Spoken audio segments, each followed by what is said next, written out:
Hello.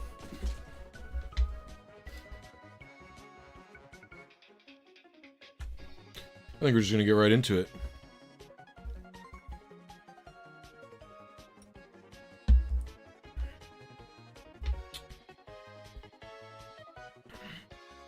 Actually, my settings are probably wrong because of some testing that I was doing yesterday.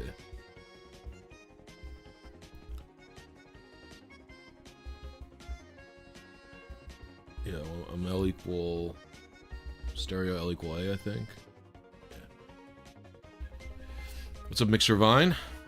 What's up, Ree? How you doing? What's up, Omer? What's up, Jeff? What's up, Hope? What's up, Bomini Weep?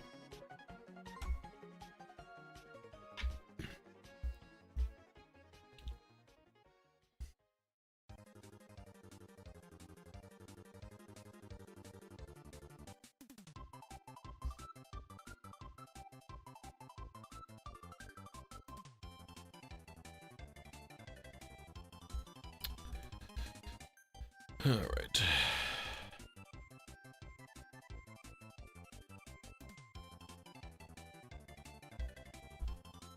It's just Kirby music in general, not DS music. I'm sure there is DS Kirby music in here. It's just like not. It's not one way or the other. You know what I mean? Oops.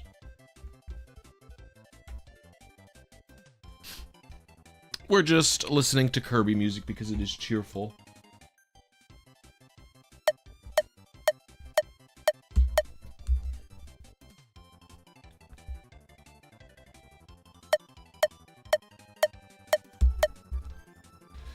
I would say Kirby music does, in fact, always hit. First run of the day, I'm sure my timing is different. I did not sleep very well last night, so I don't know if I'll even get it today.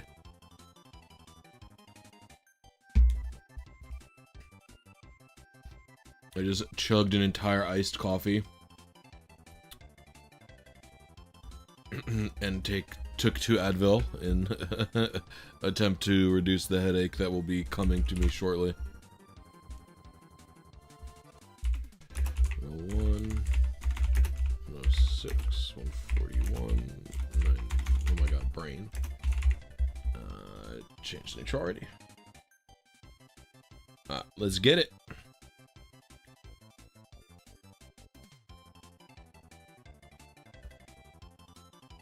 Can I get some intel?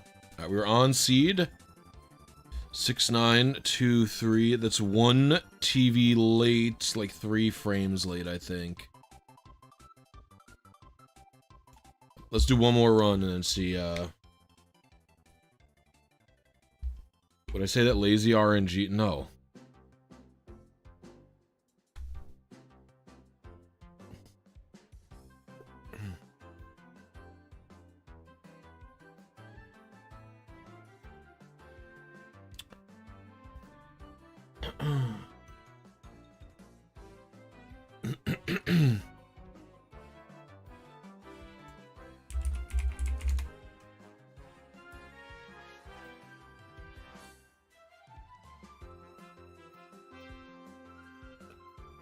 I'm the lazy hunter? I think he's a thief. What up, cousin? That's the first one, Dragon.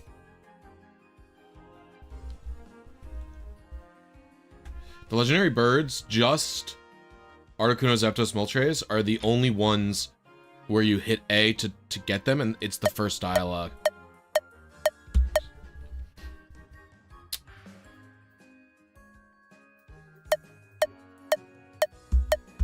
So I could wait here as long as I want. The Zapdos isn't going to change. I have no idea why they scripted it this way, but Mewtwo and Deoxys would be the second? Yeah. Is it being transferred up? Probably not. I don't know, though. Maybe I'll clone it and send it up.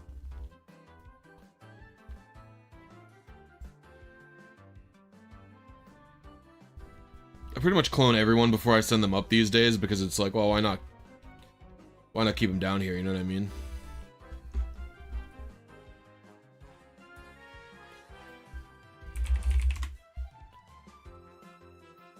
Did I watch Mario Kart Direct? Yeah, it looks cool.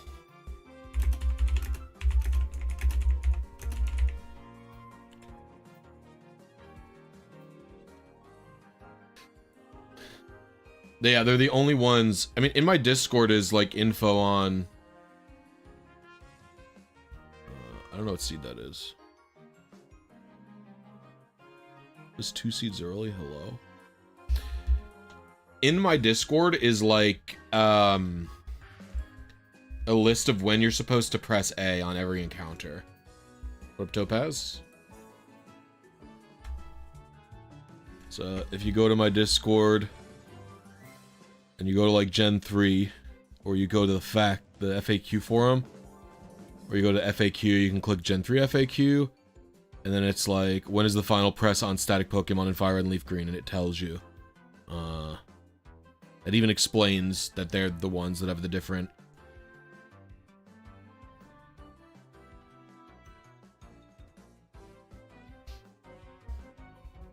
There's an FAQ section I added to my Discord a little while ago that I think is pretty good. I don't know how, since it's like a read-only thing, I don't know how many people are using it, but the goal is to transition away from using the bot and having people just link different FAQ sections.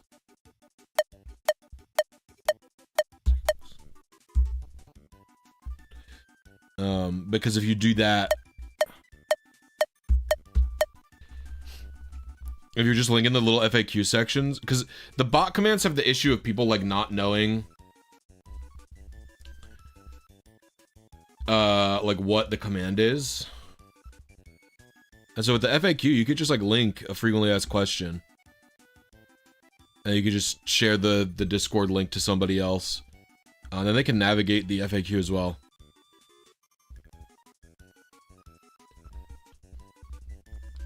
So I think it's a good system, but we'll see.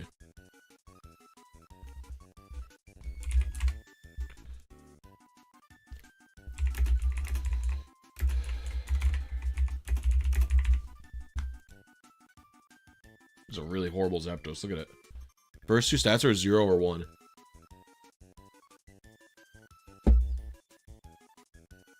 I was 1 seed late. Okay, I am skewing late on the TV, so the next time I get on seed, I will do a calibration. Where's my mouse? Okay, there it is. Click like, you animals. I appreciate a like. Give me a quick like.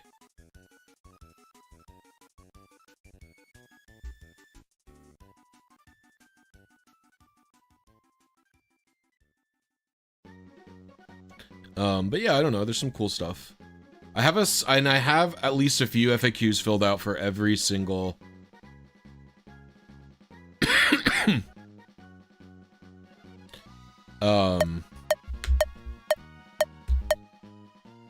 Every single game except the GameCube stuff.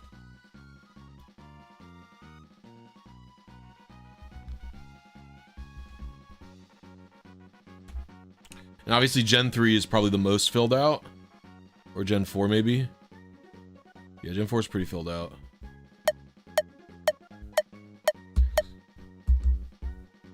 Listen to your father. Oh, I did hit the button. I thought I missed it for some reason. Alright. If I'm on seed, I will calibrate. This is the way of the world. If I'm off seed, there is no calibration.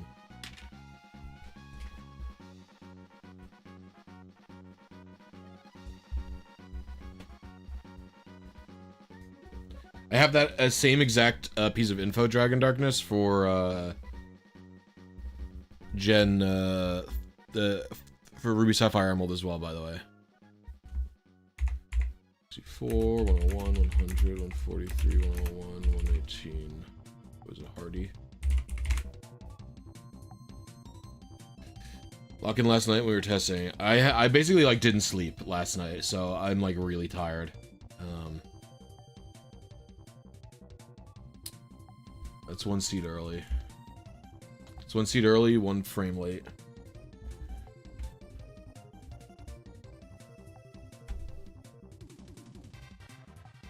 might even have another coffee.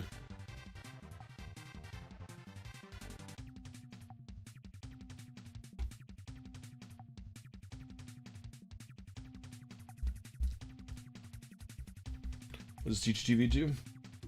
The TeachTV teaches us many things. But the thing that it teaches the most is that if you want to get a Pokemon good, it must be... You must be skilled. I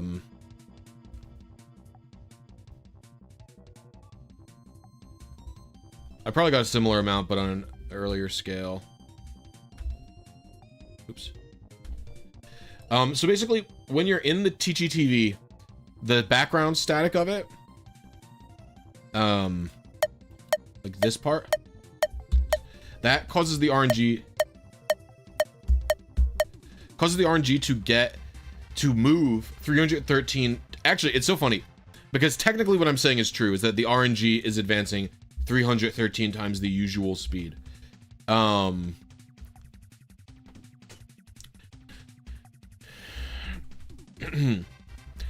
what's actually happening is the RNG is being advanced its usual 1 every single video frame, and then on top of that, every time the TeachTV shuffles the static around, it is doing 312 additional RNG calls, and that's also being executed every frame. So that does just add up to 313 times the usual speed, but that's the technical reason for what's happening. Is it goes TeachTV's gets drawn, the static needs to be changed, do 312 RNG calls, then it does the 1 usual RNG call. So they're technically asynchronous. This is what I hit last time on Seeds, so. You think Pokemon RNG is a good resource? I do not.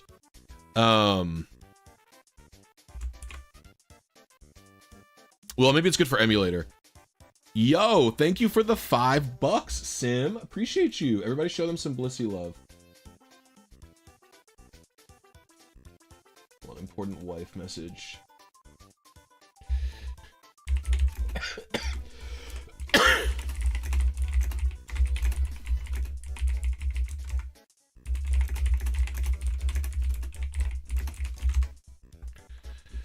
All right, did I fucking... Oh yeah, I gotta calibrate. So yeah, I was 1 TV late. All right, so...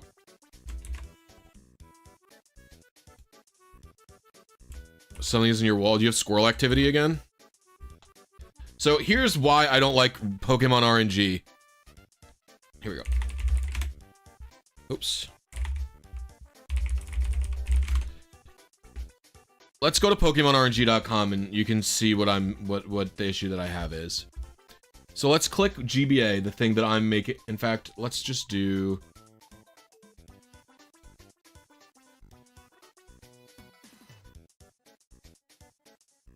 I don't want... Oh no, I could probably just do it like this. Okay, so let's click the game that I'm doing, right? Go to GBA, go to Ruby and Sapphire, and let's do... Retail, let's just do, wait, do they have any retail? Retail Emerald? Retail, Wild RNG Retail. Alright.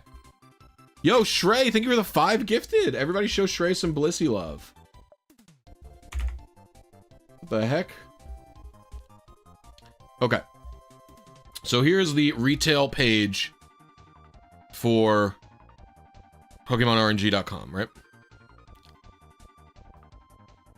So here's the guide. Pokefinder, Eon Timer, TID, Pokemon with Sweet Scent. Okay, so they don't... This is fine. I can nitpick this. By the way, I can nitpick this because it's like, I could say you should tell them other things. But let's ignore that for now. Here's the whole guide. This guide is... literally, I think, 14 lines of text. Yo, welcome to Bliss God Pretend Passing. Appreciate you, homie. It's very generous. Everybody show Pretend Passing some Blisy love. So, look at this. Open Eon Timer, set console, choose Gen 3 tab, target frame, click start. Like, this is just, there is no detail, there's no pictures. This is almost a useless guide. Because it doesn't even explain to you really how to use Pokefinder. But even if we go to the Smogon guide, and the reason I'm being so critical of this is, let's go to the Smogon guide. So let's go to the Smogon Gen 3 guide. The Smogon Gen 3 guide is horribly outdated, but let's go to it.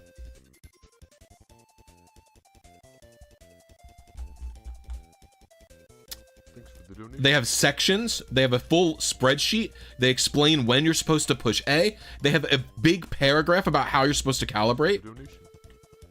I think the Gen 3 guides in Smogon are actually so bad that it might not even be worth explaining. But like, let's look at the Gen 5 one. He explains different things. They have pictures, important.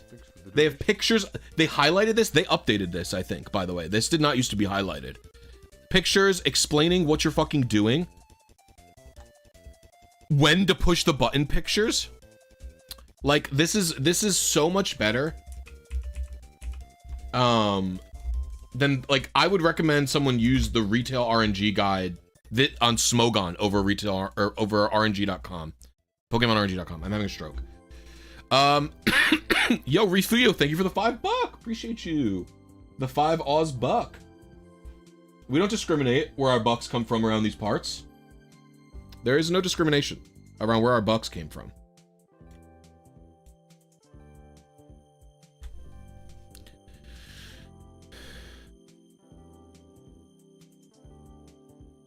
I got the email for the gifty to find out you're live. Thank you. Whoa, Shrey doing double duty, telling people I'm live.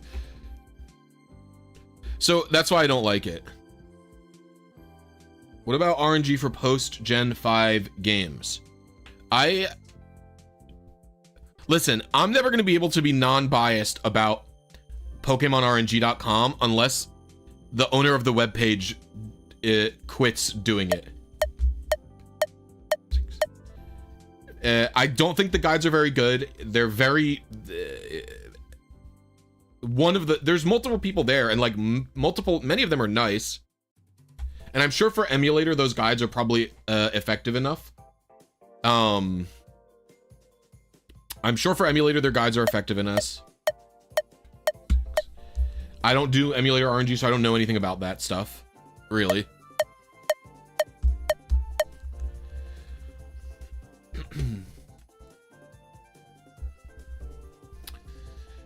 If you're looking for text guides, I can recommend... I mean, Smogon is actually probably still 5. It's okay. I bought the... it's okay. Parscral. I own a good... I don't want to say anything. There will be text guides for retail coming out in the near future. Just say that much.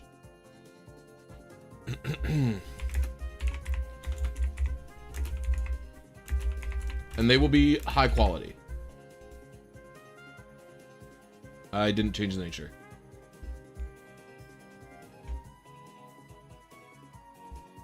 I don't want to say much, but there's work being done. Let it be known work has been done.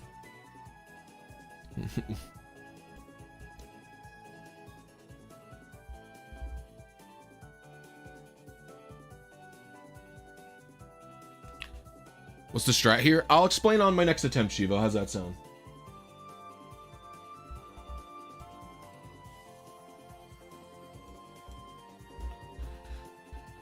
We were 1 seed early, 2 frames late. Retail RNG, cool. Yes. Okay, so here's how this works. So I'm starting a timer here at the same time as I'm booting the game. This timer here that my mouse is over that's running currently is a 2-stage timer. It's going to beep it's gonna like click when I get to the title screen or thereabouts, and I have to hit start on the 6th beep, and that will determine my initial seed.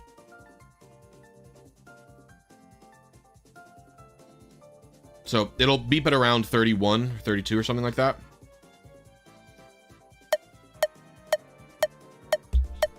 So I'm holding the start button now. Now the timer's going to continue. Then I'm going to go to the bag, and I'm going to open the TGTV at the same time as I start a second timer.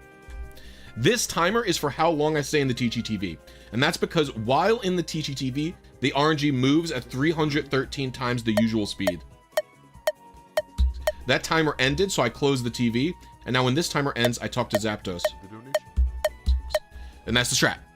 That's the whole strat for a TGTV minute. And I have to go into TGTV to cause the RNG to move at 313 times the normal speed. Because the Zapdos is like 1,000,000 frames away. It's too far away. It's possible Lazy Hunter is taking your content and creating videos from it. Yes, I know.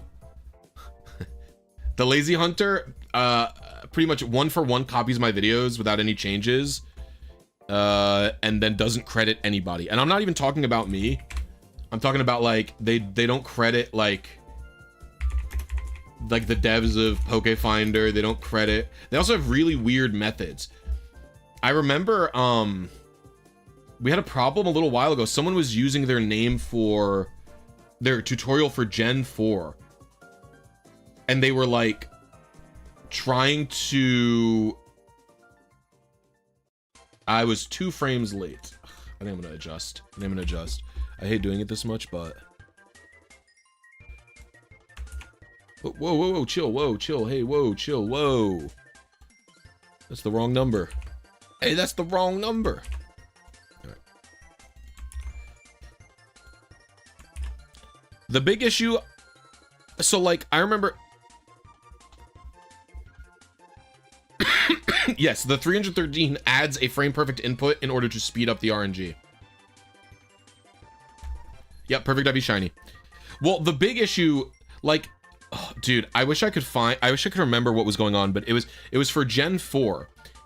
And they had someone create a delay, like a +1, -1 delay information in a spreadsheet instead of just using like the seed to time tool. And I was like bewildered. I was like, why would anyone do this? Like, what's the purpose of such a thing?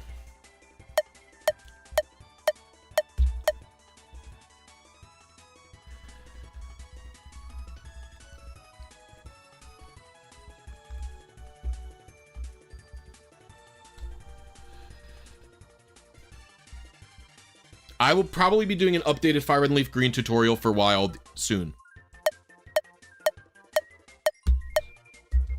Yes.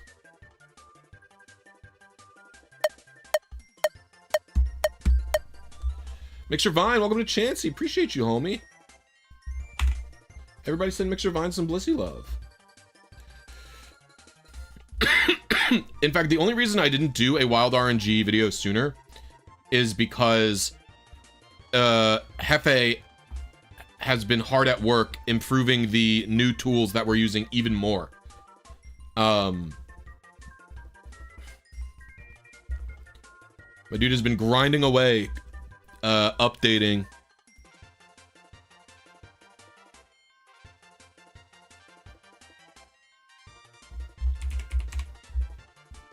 I really wouldn't have any issue with Lazy Hunter if I don't really mind people taking the guides that I can't copyright the info in guides that I make, right?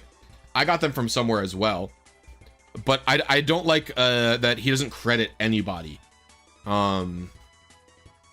Like, and I've had multiple people in different languages fully copy my guides, and like that I especially don't care about. Like, there's this Italian YouTuber, her name is Dachan. I want to say Dachan, is that her name?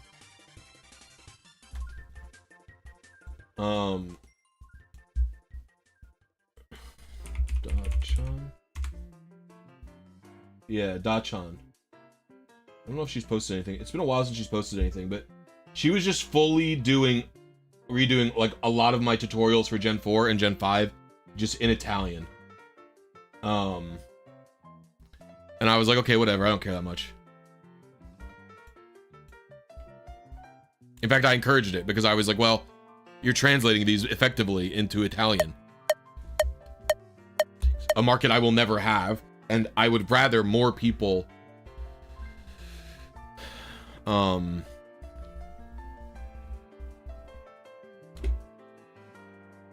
have this hobby.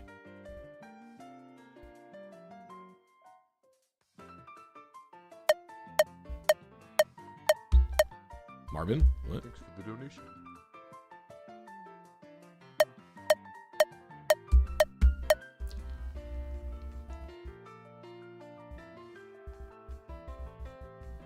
What?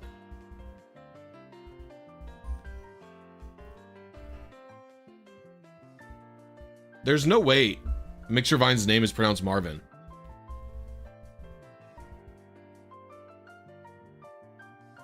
I've been calling you Mixer Vine for like 2 years.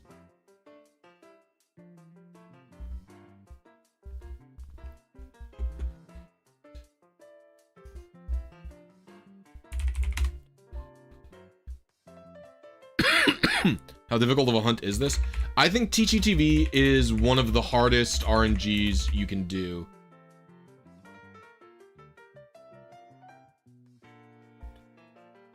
It's definitely pronounced Marvin. Okay, well, why is there an X there?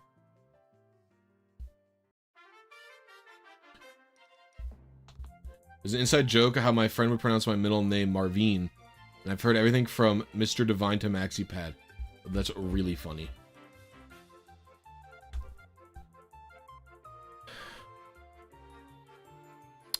Any tips for learning GBA assembly? You need to have a concept of what you want to do and why, I would say.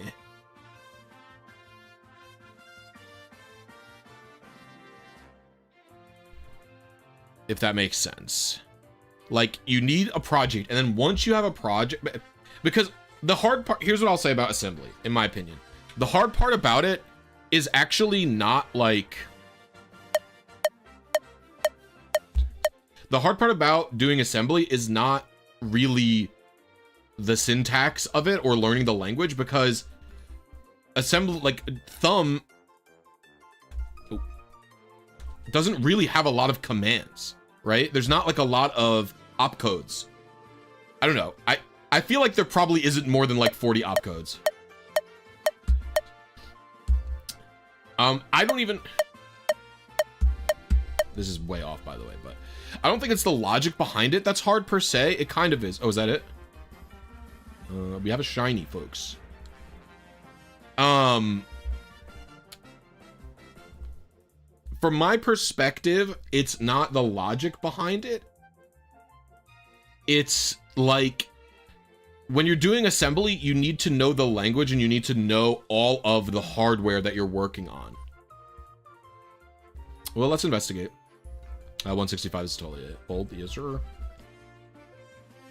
I felt really bad about that one, too. Let's calc it. Think.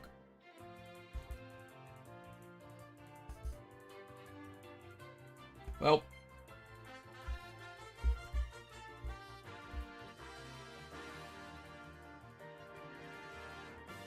Did I type something wrong? I did. 165.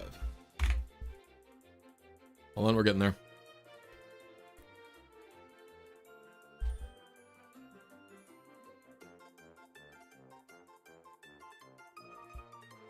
And there it is. We can see. Oh, you guys can't see the IVs, but the IVs are perfect. We gotta go nickname it. That should save the game.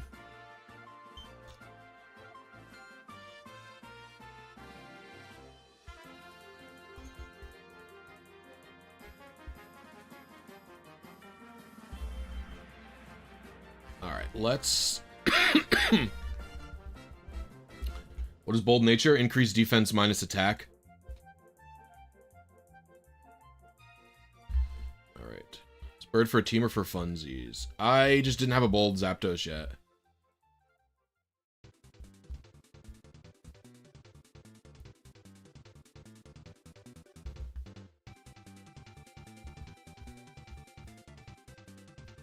What shall the nickname be?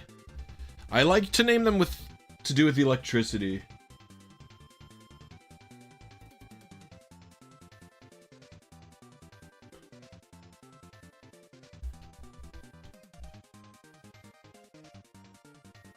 We have Transistor. We have...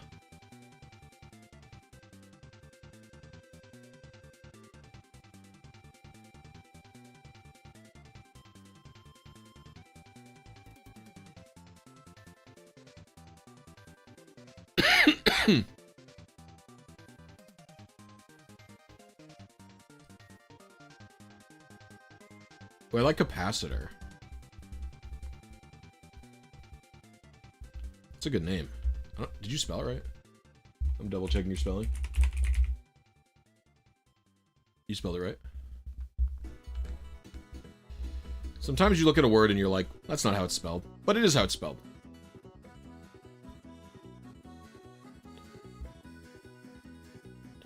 What's next? Yeah, I was planning on streaming for 2 hours, so...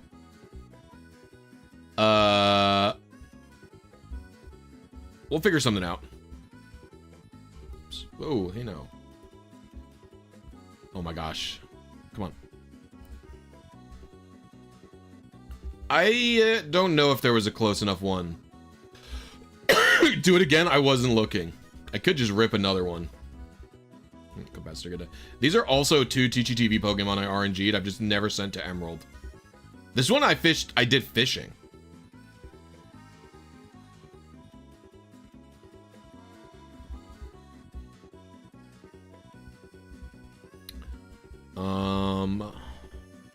This one I think I also RNG'd. I think this is a different perfect shiny Zapdos that's with HP Ice. Yeah, I think I've also never traded this one out. Man.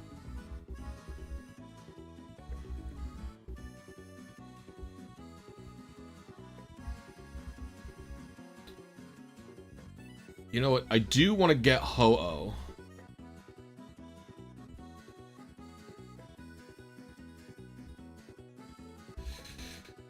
I will not do the roamer. We're probably gonna move. We're probably gonna go to Ho-Oh. I have a need for Ho-Oh. I have a need for speed for Ho-Oh. And actually, I should stop this timer. Get out of here. Is this Zapdos? This Zapdos only took me 6 hours. My original Zapdos took me... The first TGTV Zapdos I got took me... I think 25 hours. I have to check if I have access to Ho-Oh. Because we're going to have to do a couple of ace codes to unlock such a thing.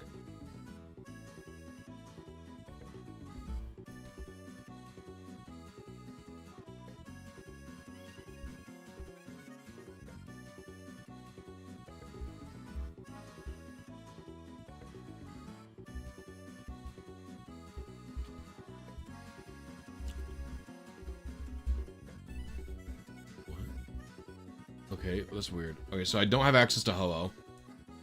So we're gonna have to look up the codes for Ho-Oh. And then we're gonna start it. Thank you, Soul Reaper. I appreciate you, homie. Okay.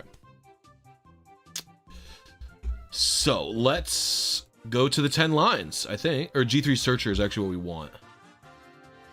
Or double, actually. Well, what is the... Hold on. I have to get some intel. I have to get some intel on the specifics of what I'm required to do. I have to make sure I don't... Oh my god. God, a fucking little girl just screamed outside and I thought it was like someone getting hit by a car. Okay.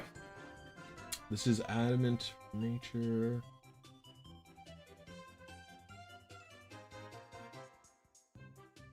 Ooh, I could do it a different way. And then it wouldn't be...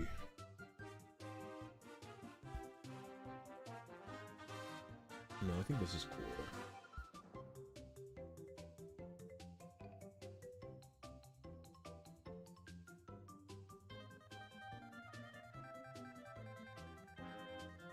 Okay, so we're looking for an adamant one.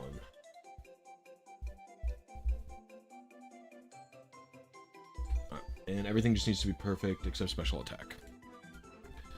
All right.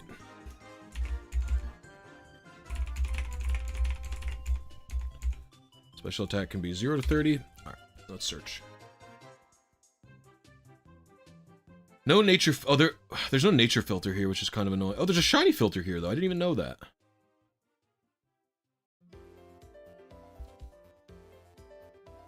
I asked Jeff to put a nature filter in here. Open in 10 lines. Fire red aim. We got anything good? Let's look for a couple of different adamant ones, so they're not to see.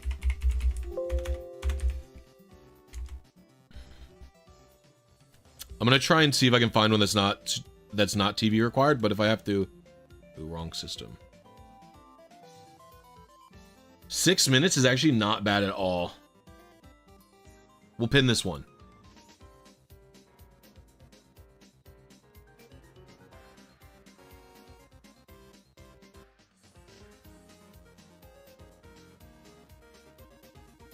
No, none of these are.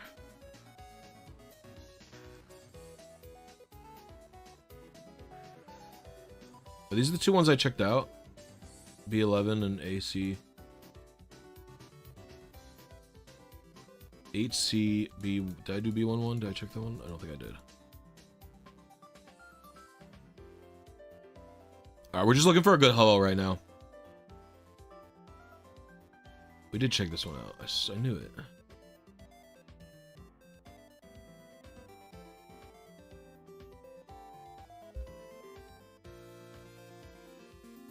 $51, no thank you.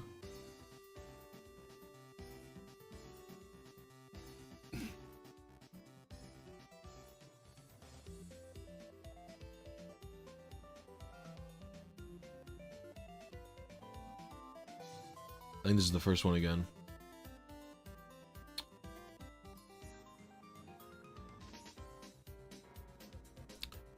Would we rather just wait 6 minutes or TV it?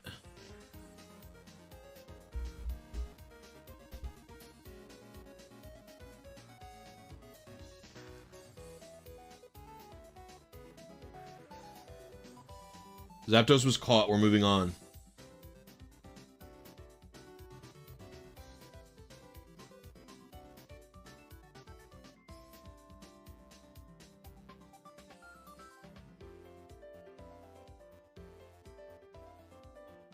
Bro, this RNG manip shiny hunting is hard as fuck. In Fire Red and Leaf Green, it's always double frame perfect. So it is not an easy task, to say the least. Yeah, I might just TV it. I might TV like this one.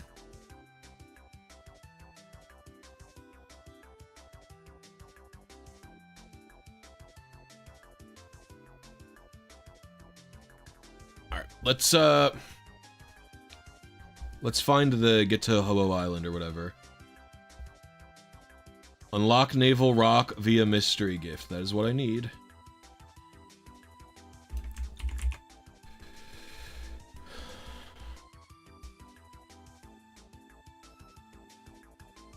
Okay.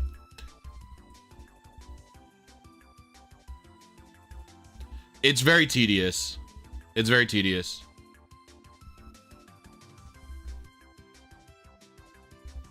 So let's rename the boxes. Am I doing this on a DS? Yes.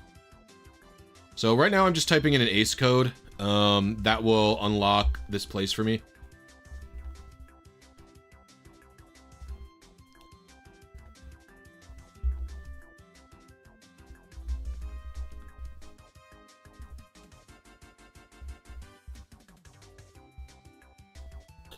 So right now we're just typing in ACE code to unlock Ho-Oh. U-G lowercase L-O. I've probably never done it in this game because there's no reason to. Like, you could just do it in Emerald and it'll just be easier. Oh, it's J capital K, actually. With Game Boy Micro. Are you often on your frame? I forgot about Game Boy Micro.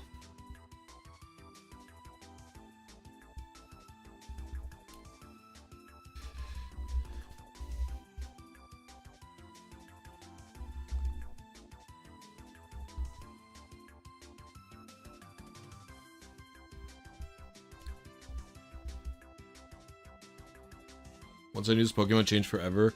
That's a reference to Jeff's video. That's one of my favorite videos Jeff's ever made. I actually like it more than your Zigzagoon video, Jeff. That's my secret.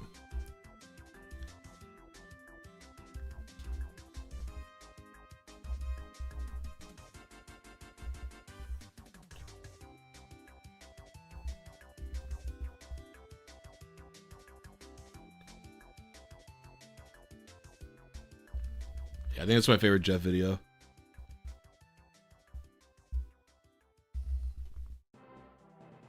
Your most underrated video is your wheezing one.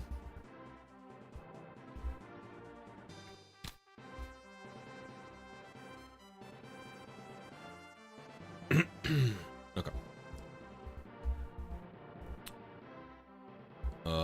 Okay, wait. I have 1, 2, 3, 4, 5. I have 5 E's. Wait, 4 E's? 1, 2, 3, 4. I have 4 E's. Okay. So I need to do 2 more E's. So the box names, we are typing an ACE code to unlock Hooh because I got Zapdos already. All right. Oh, what?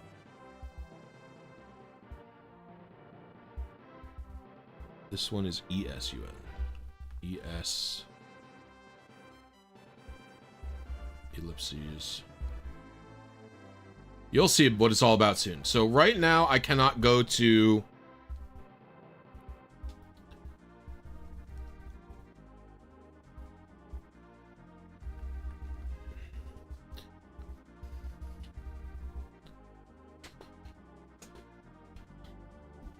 The mail glitch is like separate from what ACE is. It's a different thing. I can change the title on a YouTube stream. All right. So let's show example for the people who don't understand. Where are they?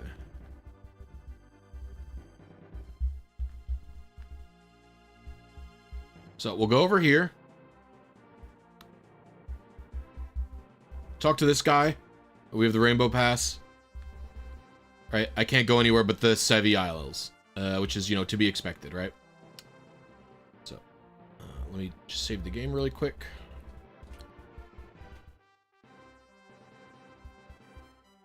It'd be really cool to have in-game sounds, but on your own. That is an interesting idea. How have I not battled this trainer? That's crazy. We're gonna reset because I don't want to deal with that. What?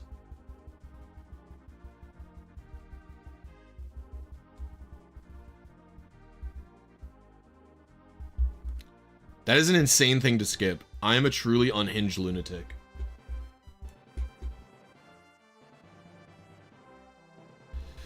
Okay. So we're going to use a regular move.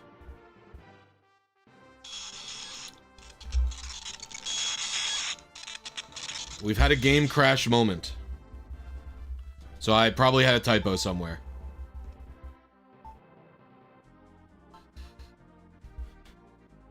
Had some typo. There's a small issue with whatever I typed into the boxes.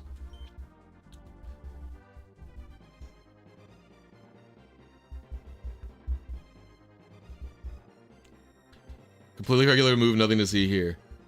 Oh, it gets funnier if you've never seen it before, Zets. Alright. N space UN /BUN. That's correct. EEEUGLO. That's correct. EEJ capital K. That is capital K. Capital KRN. That's correct. EI capital O capital R lowercase n. That looks correct to me. 4SRNWG. 4 SR, lowercase n, capital W, capital G, exclamation point, lowercase q. 1, 2, 3, 4, 5, 6. That's correct. ESUN.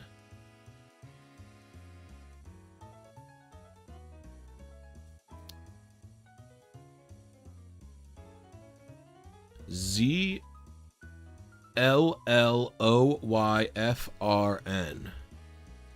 LRNZ.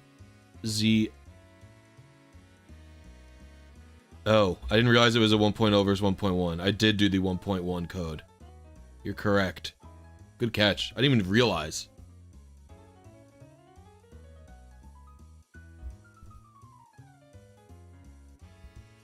Okay, I think it's just this box. Lefty quotes. Lefty quotes, capital G. Ellipses.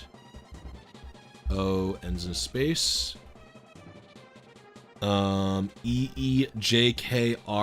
that's correct. EIORN, that's correct. 4SRNWG exclamation point Q, that's correct. 1, 2, 3, 4, 5, 6, that's correct. ESUN, okay. This one probably works. None of these words are in the Bible.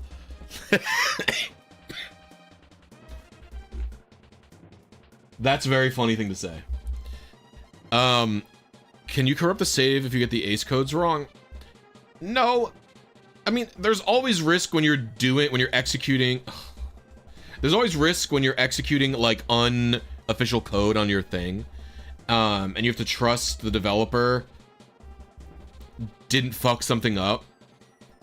But for the most part with ACE, you're making temporary changes. So if you fuck something up, you can either just not save the game and reset and everything is going to be fine.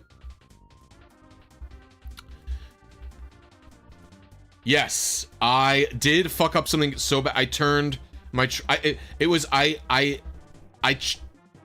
we go.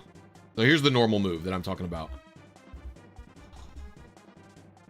Here, let's get out of here.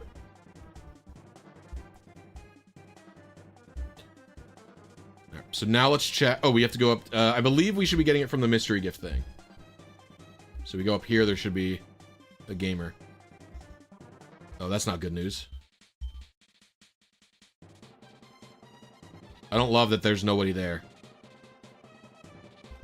Did I not read the instructions for this code? Oh, I gotta do this on Route 1. The Misty ticket. Okay, it's in Route 1. After writing box name, save game in Route 1 near tall grass where there's a light brown haired guy. Okay, well this isn't via mystery gift, then is it, buddy?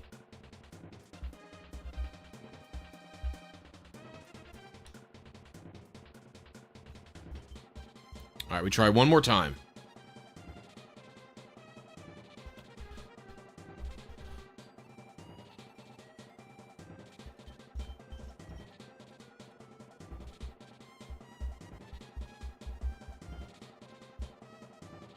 No.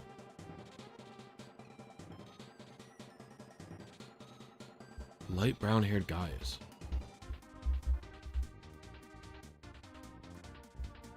Which NPC is it? Is it this one? Were you loaded? Is that Crobat using Iron Defense? It's just a... No, it's a fully glitched move that does have the side effect of raising the defense. It has like this... It does have the same effect as Iron Defense.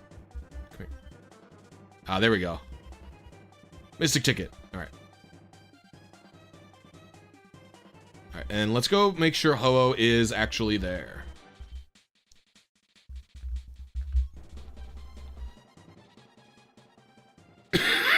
Iron Defense Crobat should be legal in Gen 3 OU, yeah.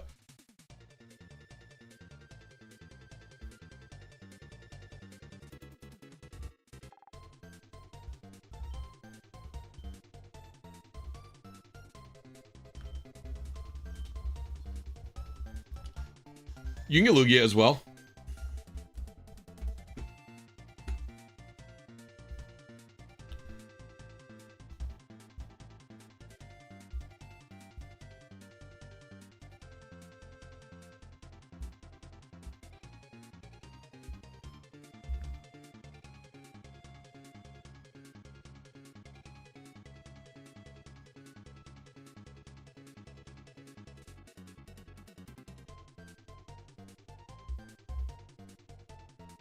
I gotta go up for Ho-Oh.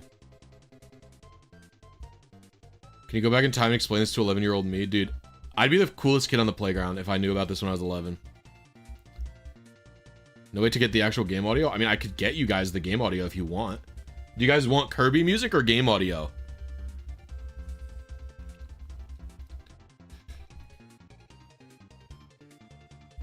Okay, I've actually never... Oh, right. Software setting is disabled when I use the ACE code. Okay.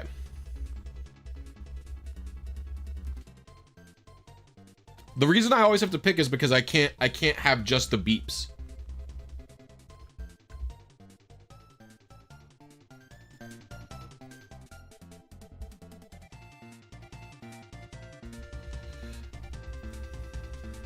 Everyone thought Swords Dance was crap when they were a kid.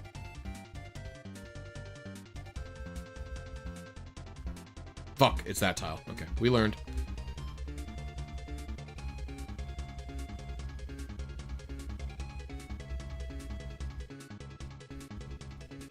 There we go, up to here. Okay, so...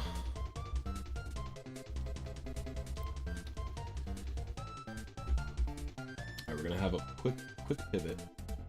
A triple frame perfect shiny. Oh, I fuck. I didn't change my secret ID. Well, we have to go all the way back.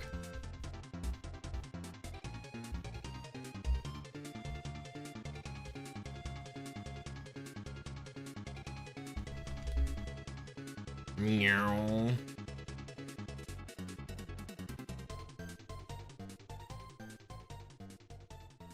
Is a blessing? I don't think they did that good of a job with the Gen 2 music, but yeah.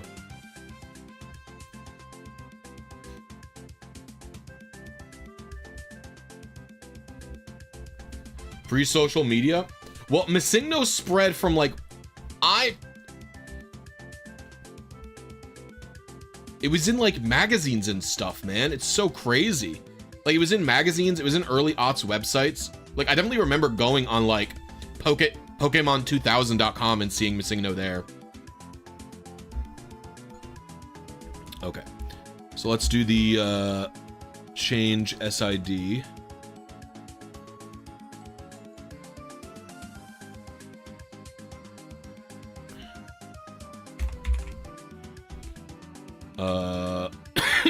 Which one is the one I'm going with?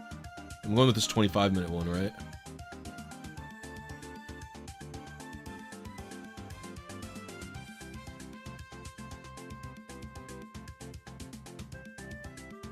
So this is the PID that I'm going with.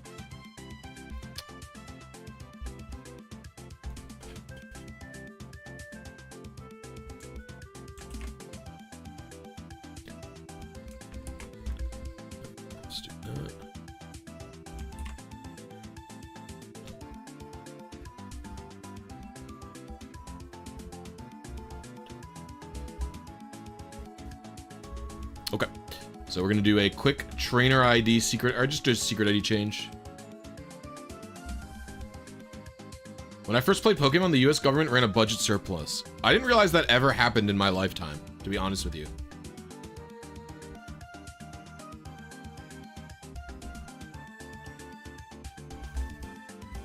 I actually did not realize that ever happened in my entire life.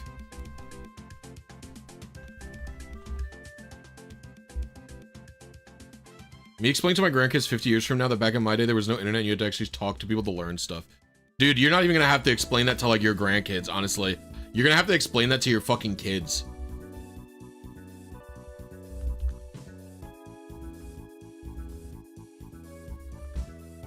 I do think there's something bad about how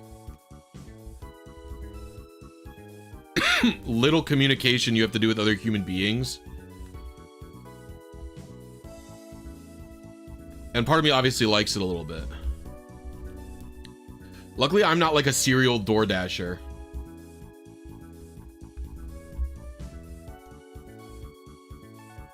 I love forums. Bring them back, bro. I'm telling you. I'm gonna start an RNG forum and I'm going to fucking nuke the I'm a Blisy Discord. It'll be deleted in exchange of just a forum.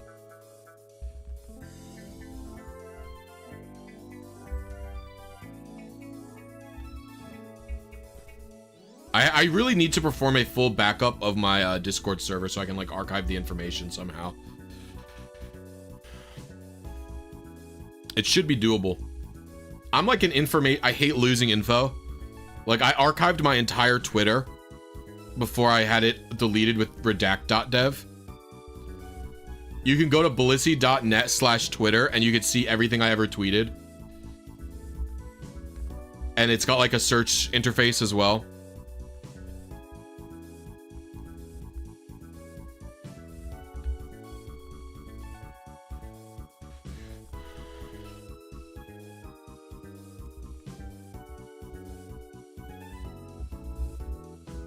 Please don't delete the Discord. I wouldn't do that.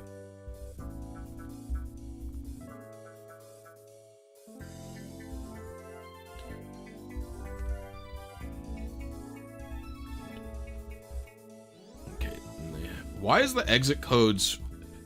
Why are the exit codes longer for the,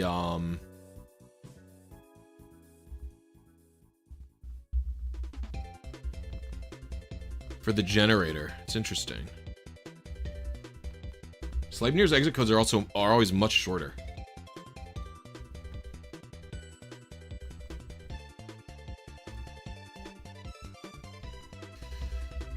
Question mark. I also think there'd be an advantage to having the Discord backed up for like people who don't want to make a Discord account or like people I banned.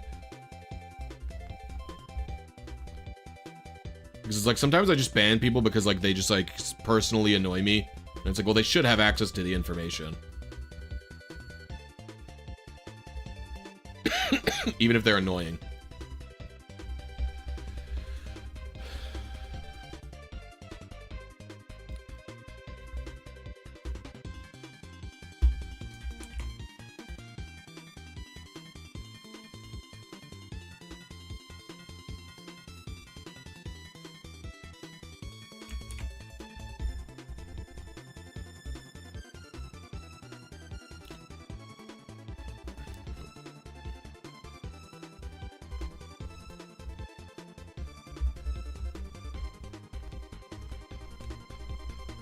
How is Blue Sky, by the way? I like it more than I liked Twitter.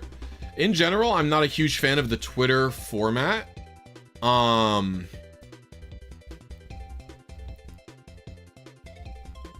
it was definitely greatly deteriorated by Elon himself. The way engagement is done now, it is like one of the main reasons I left Twitter was because it seemed to have an environment where you were always supposed to like have a take and then like quote tweet someone instead of replying, and it was like supposed to be like always like you quote tweet them to like make fun of them or like quote tweet them to like get into an argument for more engagement. And it was like I really stopped liking it, and I slowed down my usage of it. And then with what Elon's been doing in America, I was like, you know, that's my hard cutoff.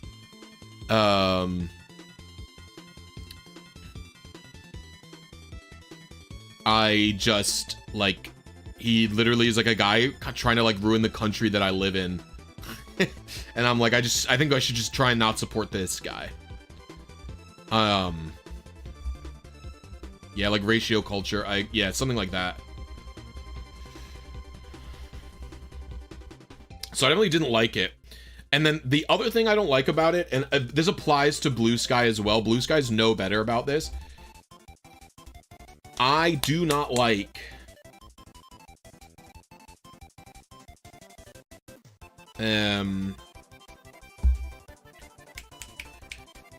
I I don't like the thing where it's like, there's just, you don't have enough words to express your ideas with any degree of nuance or clarity. And it's really frustrating. Yeah, I'll confirm the SID change when it shows up shiny. Is how I will be doing that. Okay, so, that's my seed, this is a long seed timer.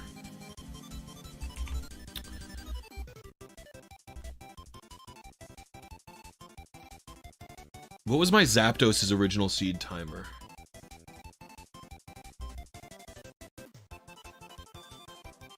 It was 35926.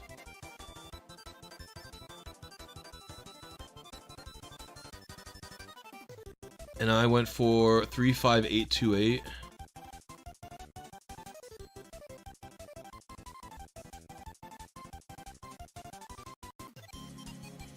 How do I fix this? I know this number is wrong. But I know it'll be more wrong the later it is, right? I guess I just put it here, and I'll just refigure out where I'm at. Delay box. I'm deleting the delay. I don't even know what Hooh's delay is at all. This Hooh's delay is so big that I might have to actually do the normal way. Yeah, I'm gonna have to because I don't want to. I don't want to do. Yeah. Let's aim for 1,000 delay, I guess.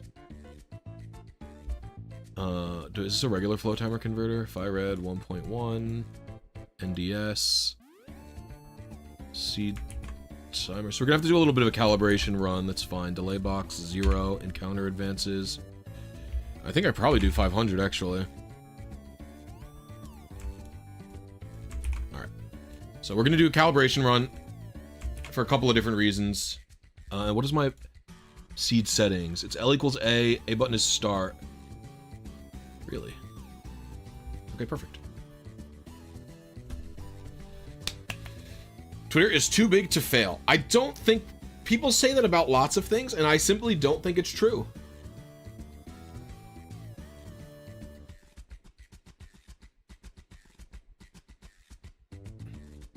And I think that it doesn't matter if it's too big to fail as a whole for society or whatever. I think that we can still encourage whatever smaller communities that we're a part of to disengage from it, right?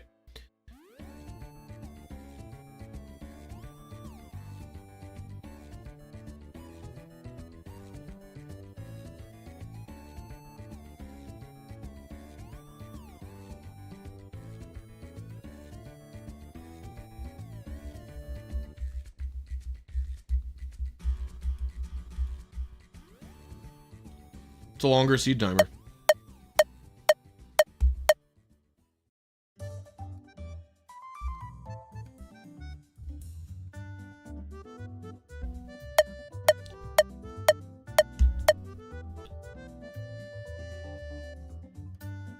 Hooh's animation is so long.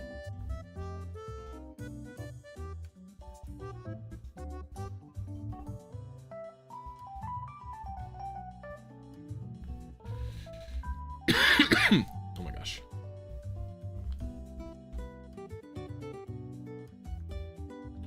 Gamers, we have 122 viewers, but we only have 40 likes. If you're having a good time, please like the stream. It would really help me out. It's free. It's free to like the stream. So if you're having a good time, I'd genuinely appreciate it.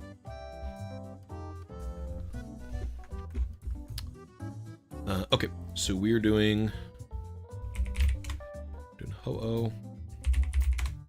That's Hoot Hoot. There we go. All right, I think I have to do like from like 500 to like 2,500. Hooh is all 70.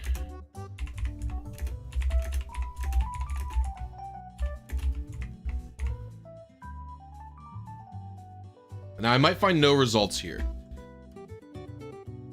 I did find a result.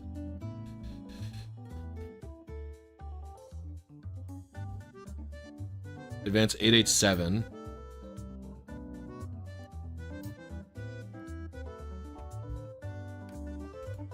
5617. So what is this one? I'm aiming for 7040. And I hit 340D.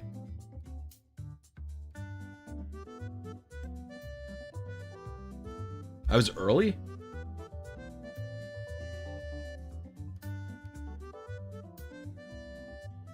Oh no, I was mega late. I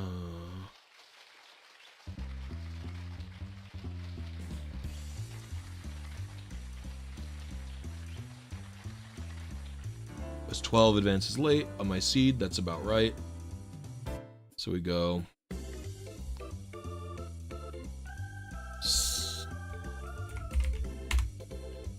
16 times 12 minus 192.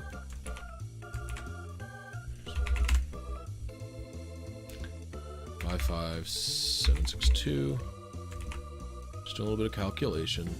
We'll do one more attempt, see how close I am, and then I should be good to go.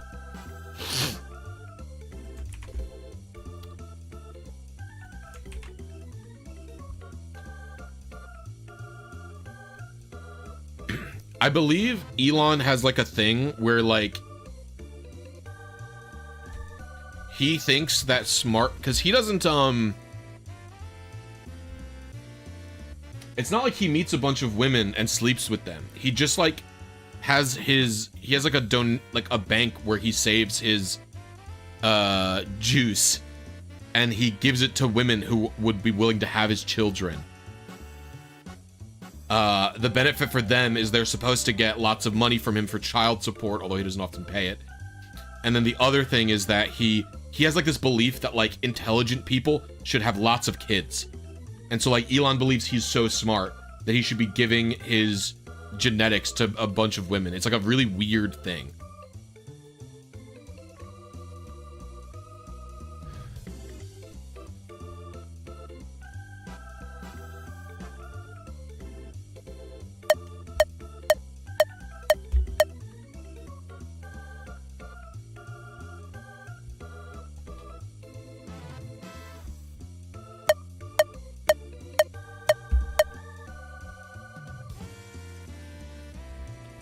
His creep father. I don't really know anything about his dad. I don't really know. I don't know too much about his history and family, which is like, you know, I don't need to. Fuck him.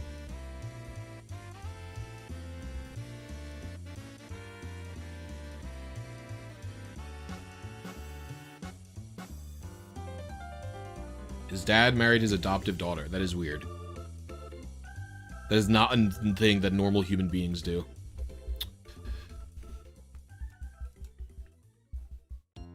Okay. If we are even a little bit, like only 2 off my seed, then we will engage in true TGTV attempts.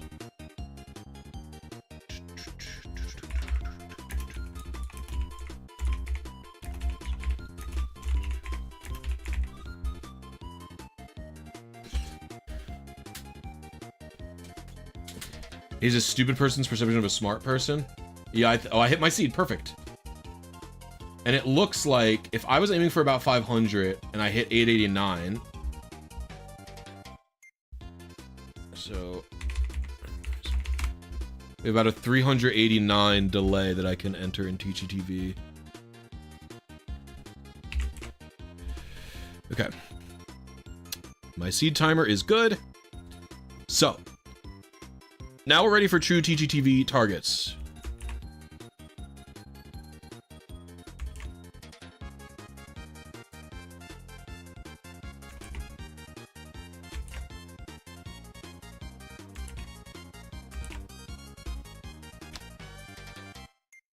We're only 5 seconds in the TV. That's not long.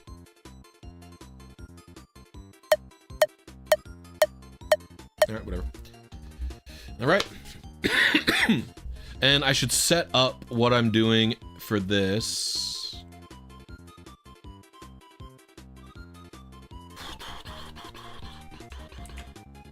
We could probably narrow this down to 5 seeds. We'll change this to plus 9,000, so we'll do this. Do minus 18,000. Alright. We should be ready for our first Ho-Oh attempt.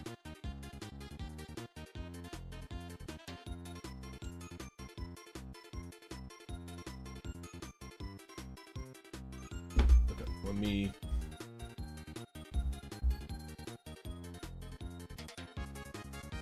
Okay.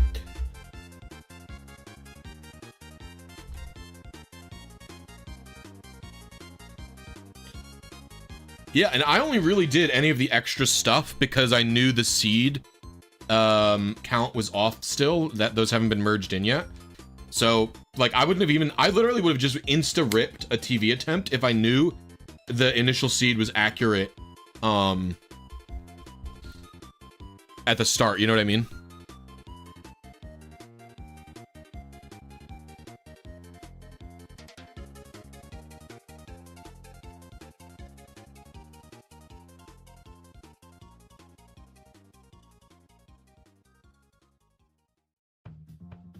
Oh, they have? I was like 12 seeds late before I calibrated. Are you sure it's pushed to live?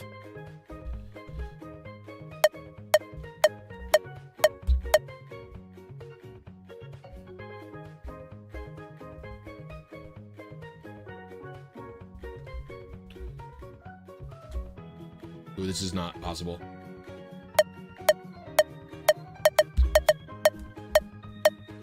Yeah, okay. Well, we have to increase time spent out of TV, I guess. Let's make that 1500.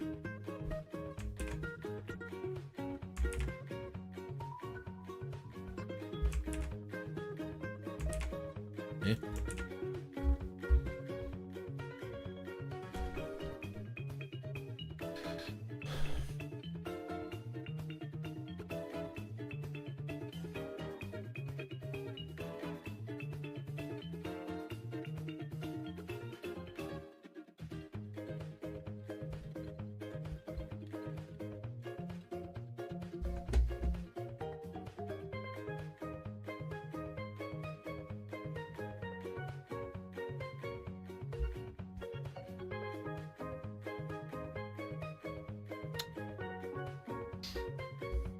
I could really also just boot up in Photoshop really quickly. Hold on. Ho-Oh Bulbapedia.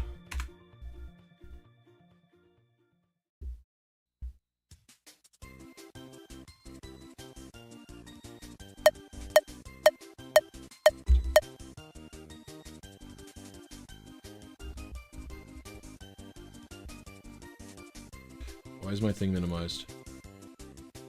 Huh?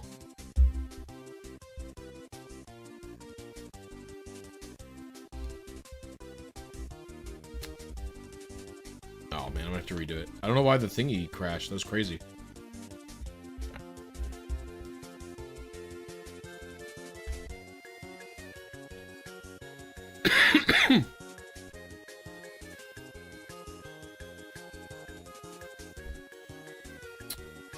To me, it felt like exactly the same as last time.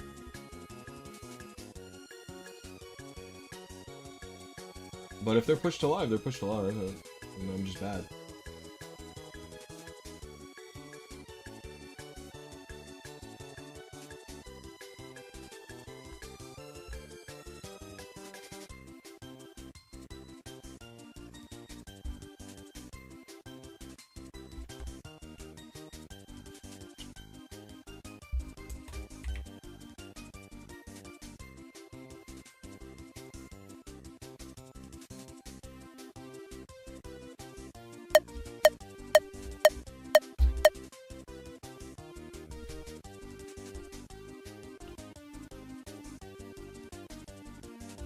Check.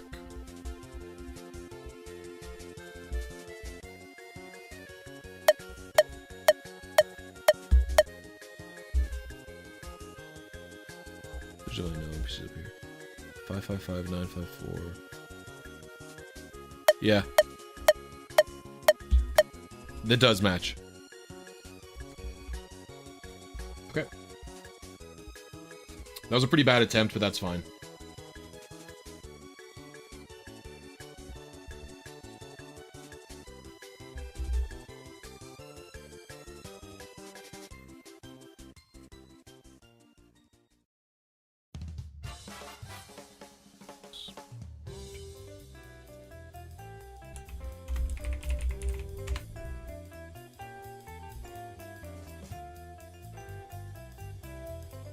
We're going to...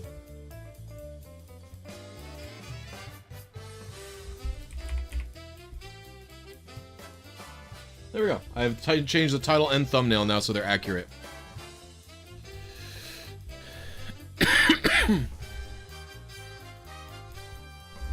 Flowtimer Converter do anything in the background based on system selection to account for boot time differences? No. It does take into account the game. Like there's minus 121, 120 MS for when you, like for whichever, and 114 for leaf green for whichever game you've got. But not for console. I personally never even dreamed of calibrating the seed that much where we had an individual console offset to get it as close as possible every single time. I didn't even have that in my conceptualizations when we were making this type of tool. I was like, that's just something that people are always going to have to deal with, is how to figure out how off they were on the seed. Okay.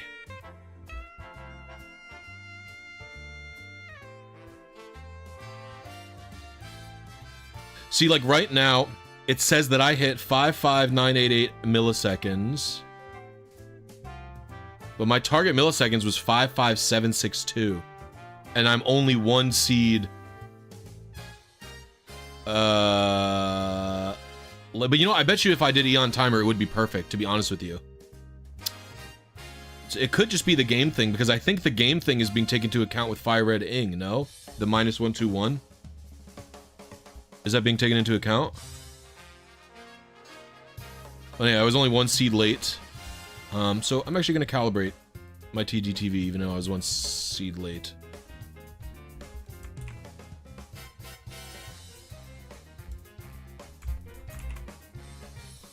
That felt like a pretty bad attempt, too.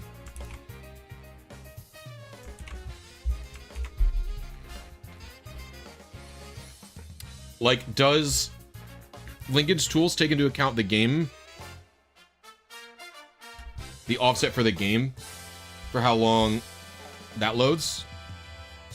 Because if Lincoln's Tool does take into account the offset for the game load, then my program also does it.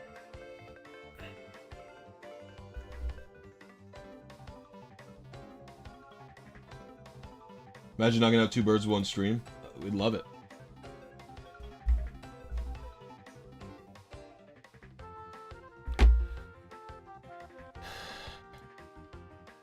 No, it doesn't, then the advances wouldn't match Pokefinder.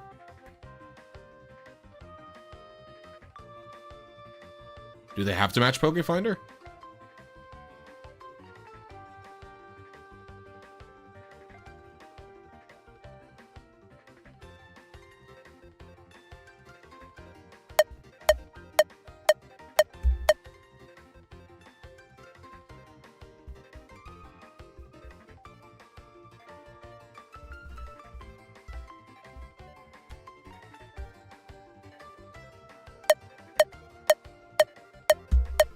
Wait, I think it was for the seed, not for the, I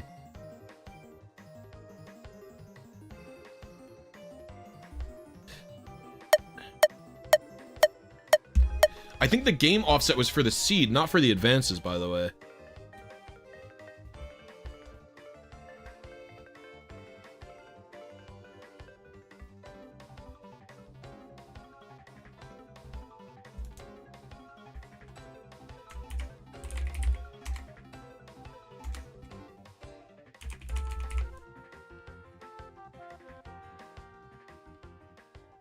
Function.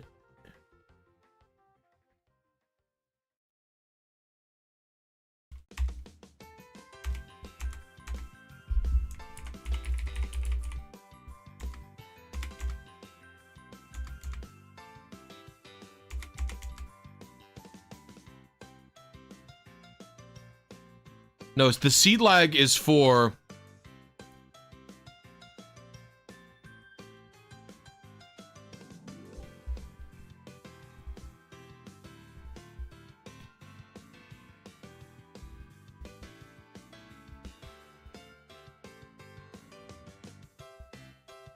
No, I think we found that it takes 100 advances for the seed to be determined.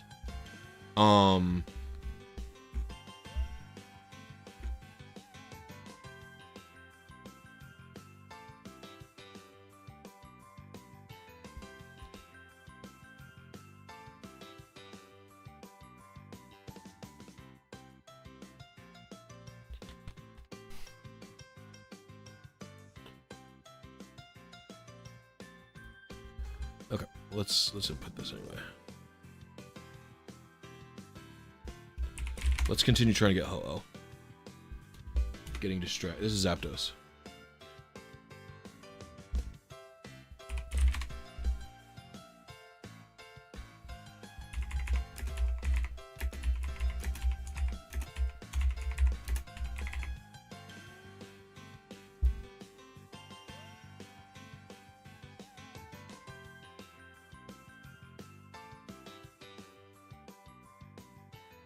Still 1 seed late. All right, I was 1 seed late 2 times consecutively. I'll adjust.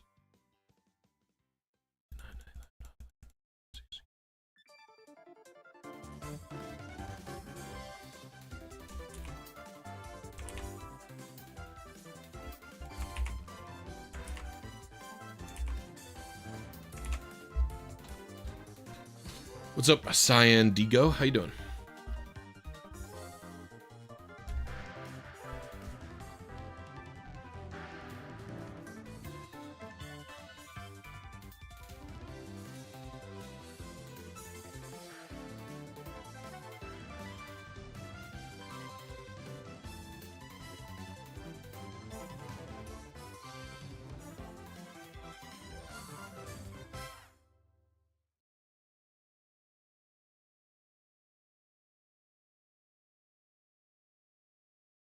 Yes, but if you include seed lag, it can still match up with Pokefinder,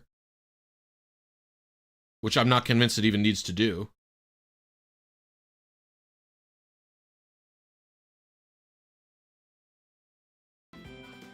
You apply the seed lag to the milliseconds of the intro timer.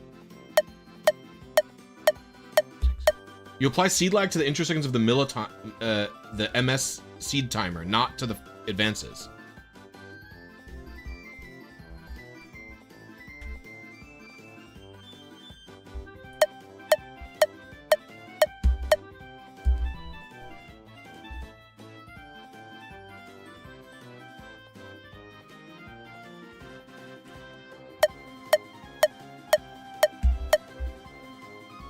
No, you don't apply it to the advances.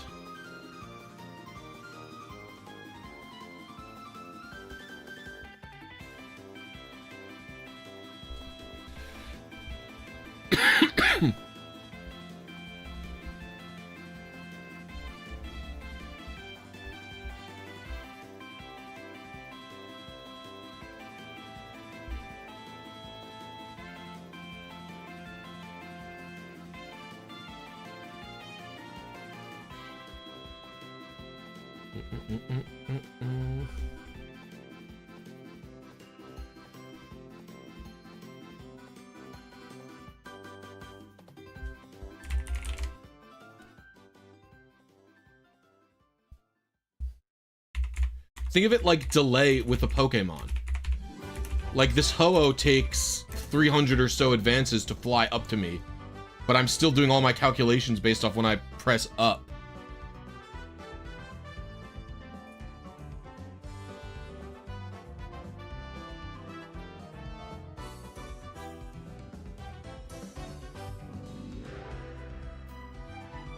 Submit it.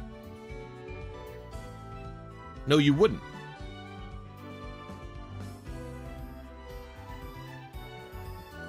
I don't add 100 frames to the seed timer.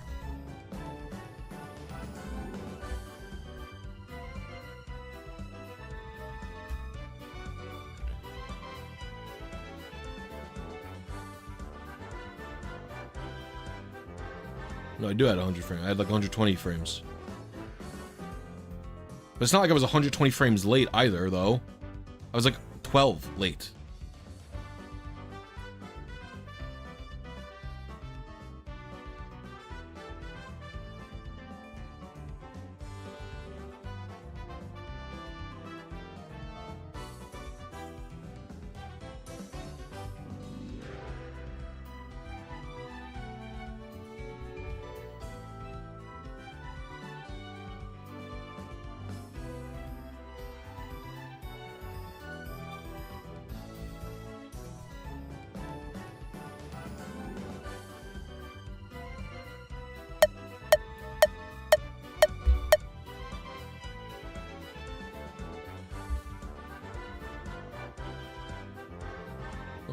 going on?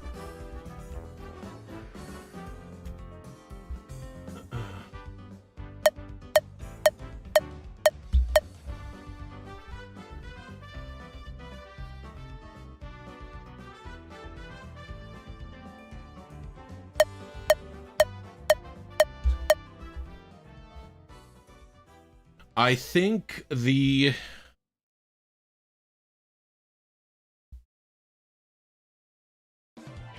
reason seed lag is there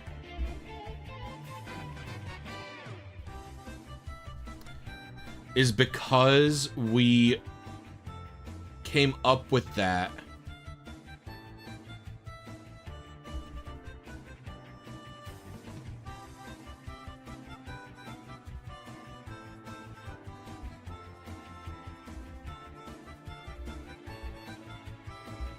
I don't know. I think it was in the original spreadsheet calculator. I don't remember.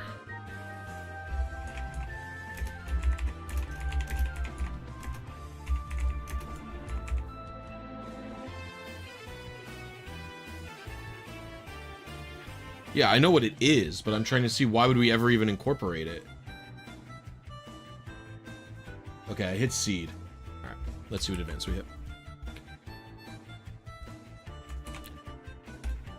Okay, I was 2 TVs early.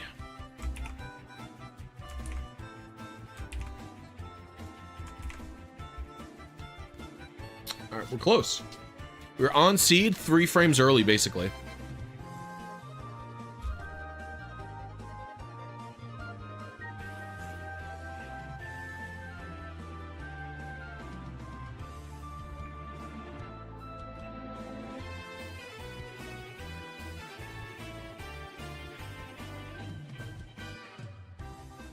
Oh, I should have had this timer going.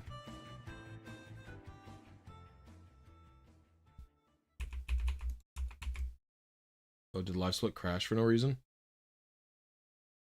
Live split loves doing that.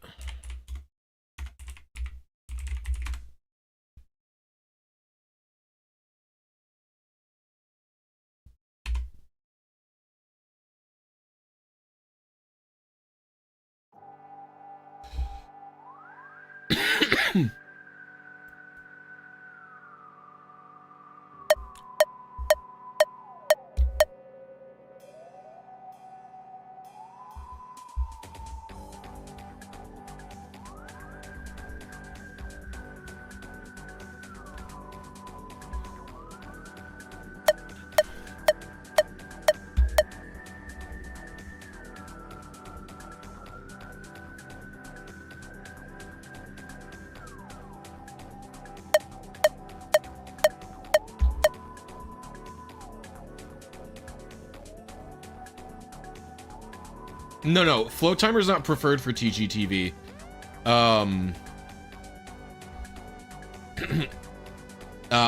It's not set, my website converter is not set up to work with Eon Timer currently. I intend to change it to work with Eon Timer. It's not preferred, it just literally cannot currently work with the way Eon Timer is. Because Eon Timer's 2-stage timer is linear. It is not one total timer, basically. Like if you look at Eon Timer, the way its 2-stage timer works is it will, let's say you have like here with Eon Timer, like let's look at my 2-stage timer on this, right? It has, I am aiming for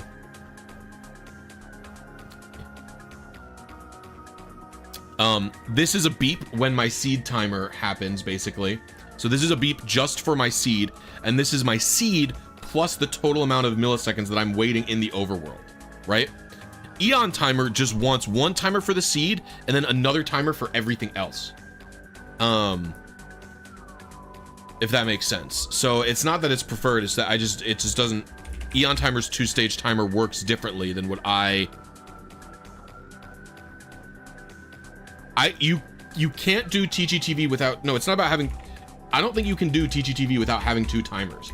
I think you're always going to need to have 2 timers open. Be it Eon Timer or Flowtimer. Flowtimer you also need 2 open. No, you're misunderstanding the problem, Jeff, I think. I think you are not adequately understanding what the issue is.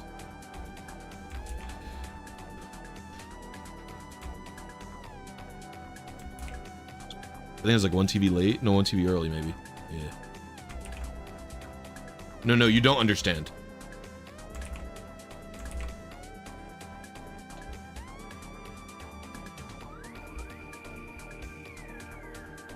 No, that's not the problem. The problem isn't that the TV timer needs to be independent.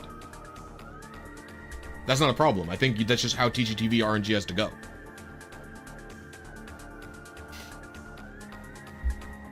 The problem is the way Flowtimer's user interface is set up is not equivalent to how TGTV does its 2-stage timers. This one timer here, the 64-second timer, is a 2-stage timer. And the way you do that is by setting offset to having a total timer, an 83-second timer, which includes your seed timer, and then after that is your overworld timer, right? Eon Timer does not do that. Eon Timer would want a 55-second seed timer and then subsequently want like a 30-second overworld timer. That's what Eon Timer wants. So I just have to change the output of the Flowtimer Converter for TGTV in order to play nice with Eon Timer's custom timer. Right? The first timer would be... That's the problem. So the first timer would be in milliseconds, what your seed is, and then the second timer just needs to be just your overworld timer. And then it tells you a different variable for your TV timer that goes in a separate instance of Eon Timer. That's the problem. So the only problem is the formatting of how I output this milliseconds thing. The Flowtimer beeps are scary. Can you change it to cat purrs? Dude, Servy. That's the craziest one I've seen in a long time, to be honest with you. Now, is there a world where we just build in this converter's functionality into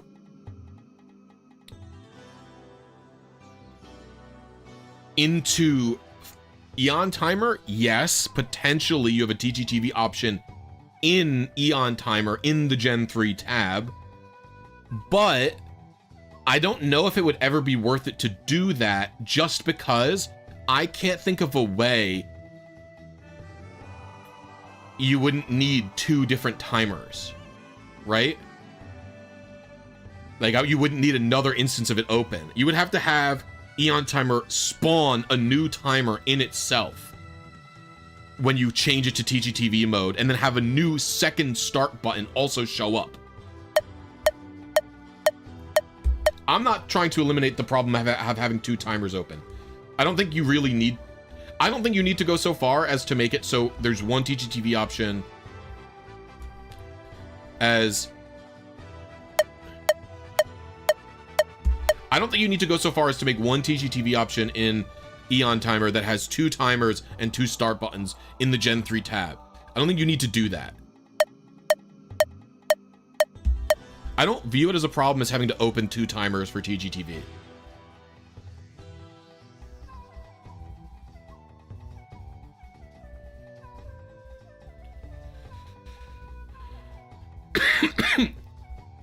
I wouldn't want a TV opening timer. I don't think it's worth it to add a 4th frame perfect inputs. Actually, I'm not calibrating off this. Fuck it.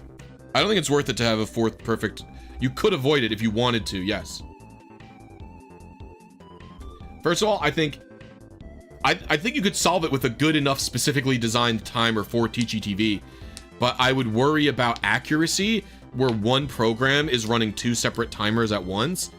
I was worried about accuracy. You'd have to be a good, smart programmer to make a very stable timer like that. And then the other thing I would think about is it's like, I do think it could be worth having a TGTV mode in the dropdown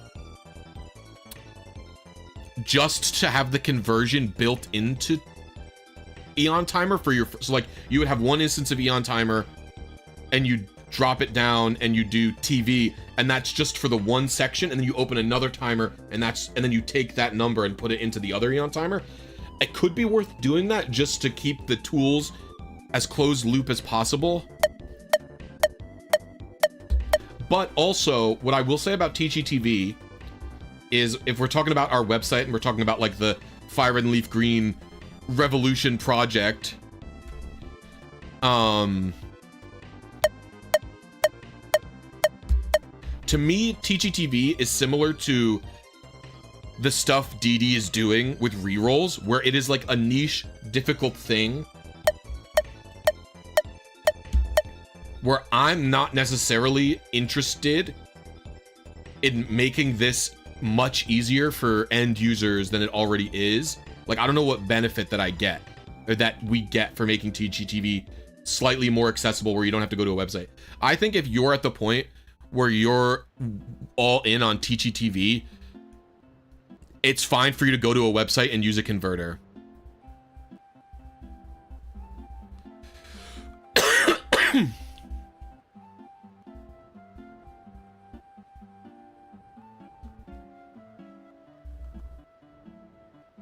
Well, where are you getting the values for your conversions? Because my TGTV timer is not going to be doing a good enough. My TGTV isn't going to app isn't going to be doing a good job for Eon Timer.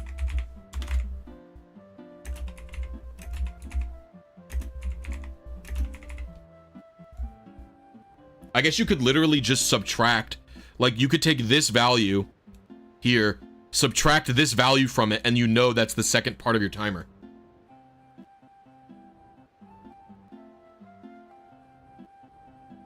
There's one seed late.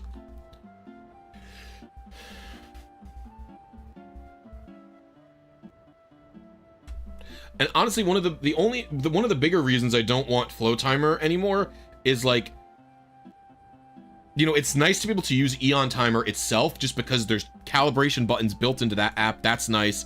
Not having to go to a website for a standard RNG is a lot different than not having to go to a website for a more niche, weirdo freak RNG. You know what I mean?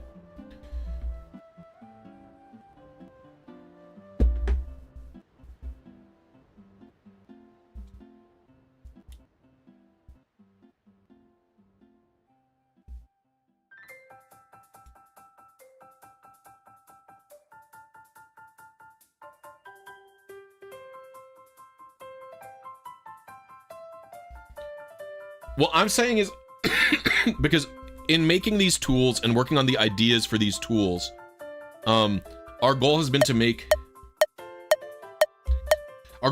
Fire Red and Leaf Green easier for newcomers, because the hard part about Fire Red and Leaf Green should be that it is 2 frame perfect inputs every time you're doing it.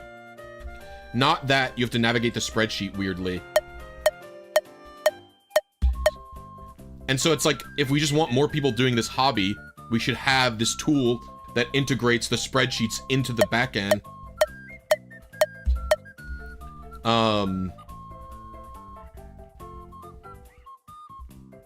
And so it's still difficult for newcomers because it's just hard to do Fire and Leaf Green RNG, but with all these tools and stuff that we have at our disposal,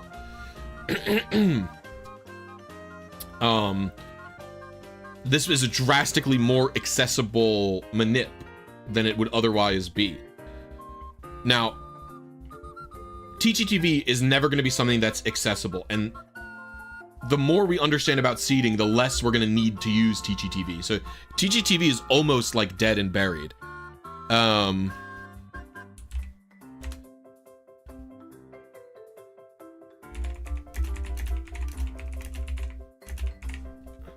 actually a little surprised there's not an Adamant Advance like this that's closer. But I bet you if I switched games, I could find an Adamant Advance that is closer. Was that a seed early or too late? It's 2 seeds early, wow.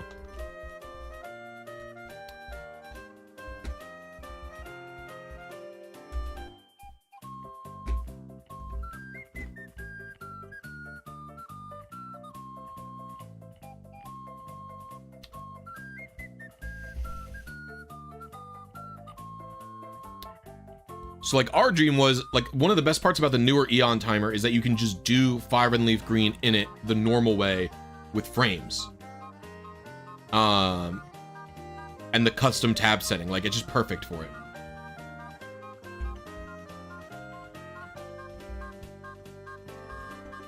And so now you don't even need this Flowtimer Converter app.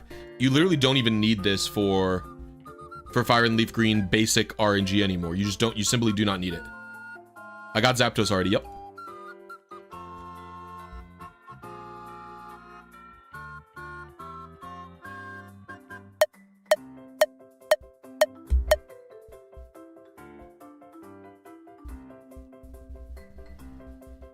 And so it's like we were thinking about things like when a new user wants to do Fire and Leaf Green RNG. Because the pipeline for... I was early on TV for sure. The pipeline for Fire and Leaf Green at this point had been something like...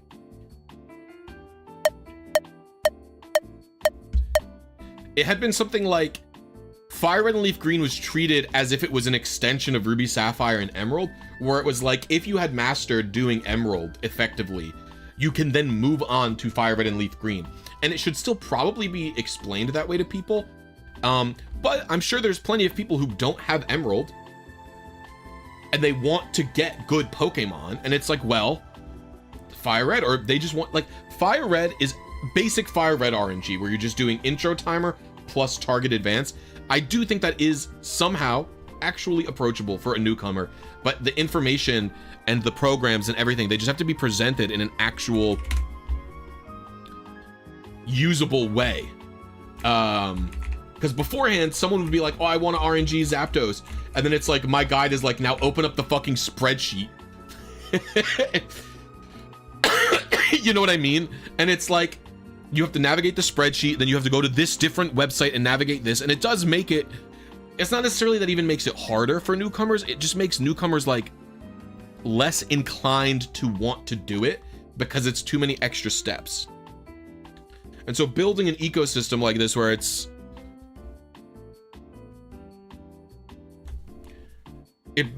easier for someone to jump in. And then if someone's already hooked on doing Fire and Leaf Green RNG, we're not going to have to do a lot of work to get them to do TGTV. Now, do I want people to have to download Flowtimer just for TGTV? No, especially since I am perfectly capable of updating my app to make sure that it works for Eon Timer. It's not hard to do that, right? It's not going to be a difficult thing for me to do.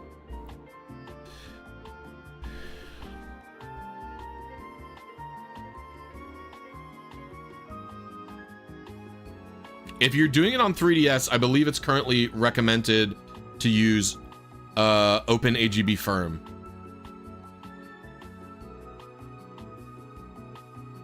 I think you're not right, Jeff, by the way. I've heard many people say it works on Virtual Console Injection.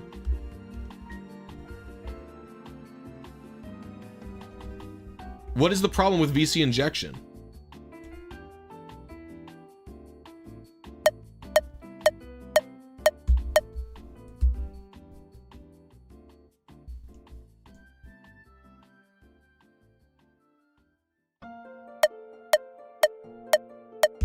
But weren't you using the start select method? Isn't that why?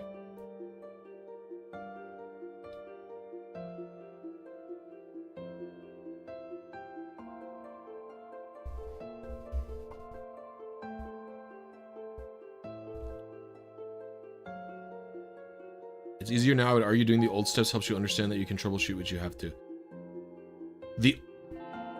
What up, Trevor? Thank you very much. Appreciate you, homie.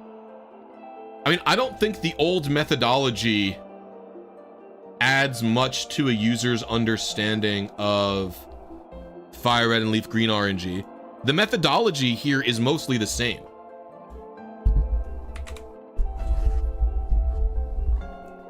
Like, I would say the methodology for how I'm doing this RNG manip is no different than how it used to be. I just don't have to open up the seed spreadsheet. And I don't think people like, what do you understand with the seed spreadsheet? It's like a seed is at a specific time. Well, this teaches you that too. At this many milliseconds, you'll get this seed.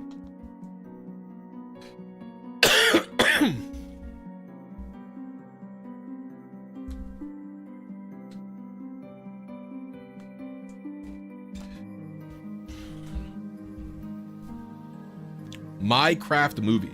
I've not seen it.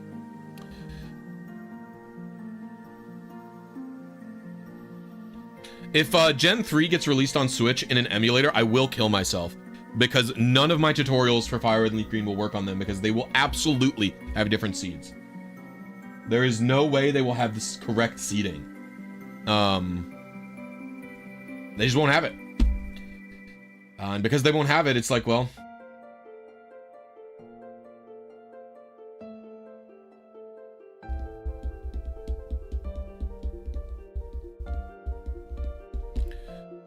Well, you know what I'm saying? Just well.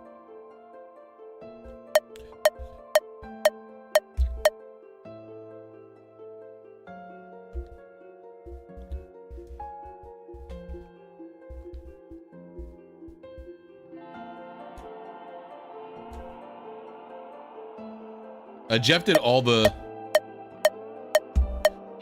open AGB firm work. I was pretty opposed to even including it at all. I was like, I don't give a fuck about these idiots.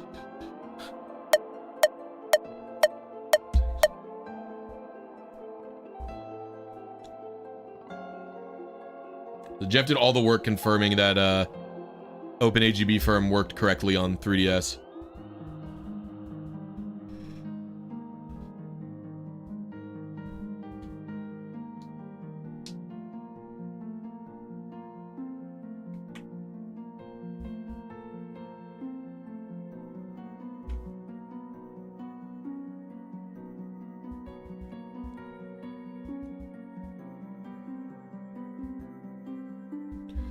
Let's see what we got here.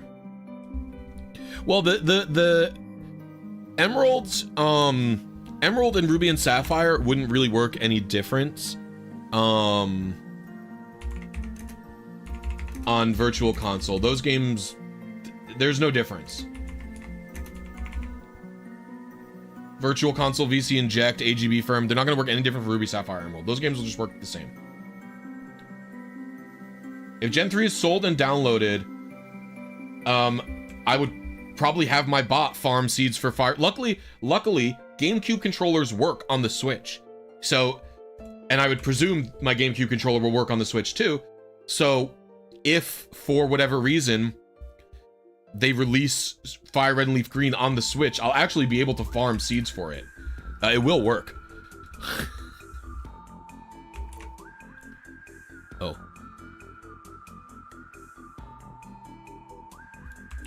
I'm gonna be early, whatever.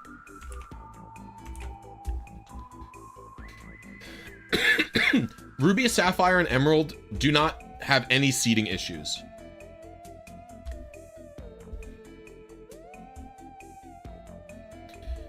Ruby, Sapphire, and Emerald.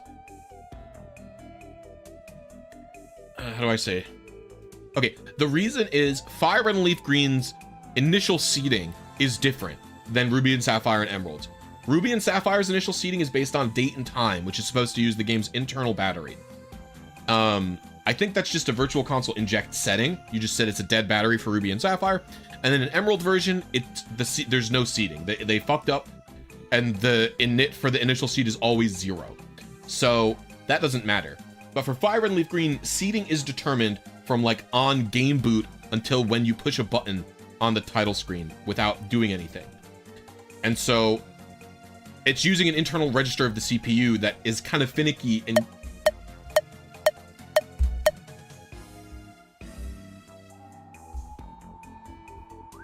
I didn't even know the VC Inject supported RTC.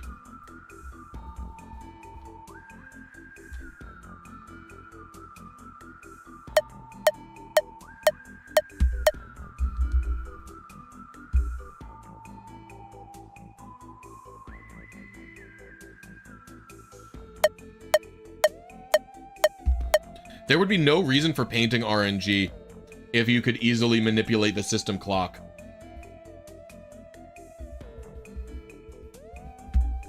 do one more, and then I will calibrate.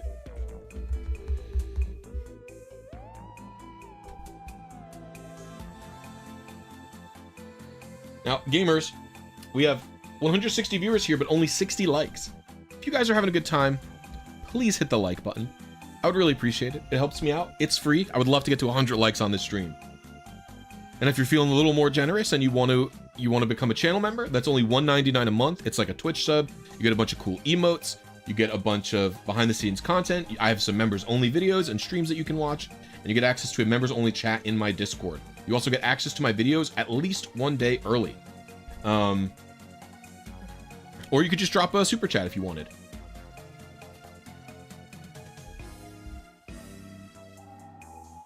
I wonder why they did this with Fire and Leaf Green. With Emerald Basic, the way the Gen 3 games work is that Ruby and Sapphire were made. And they used real-time clock initial seeding. And then they made Fire and Leaf Green, and they were like, well, we don't want to put a real-time clock in this game, so let's come up with a different method for seeding.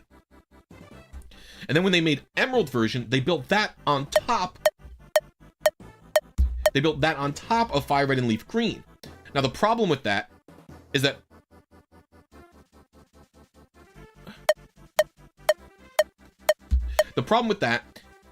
they decided they didn't want to use Fire Red and Leaf Green seeding technique anymore for whatever reason. And they were like, okay, let's go back to Ruby and Sapphire's. But they forgot to re-enable Ruby and Sapphire's initial seeding, and they disabled Fire Red's initial seeding, and then they were just farked, and it was just Jover at that point.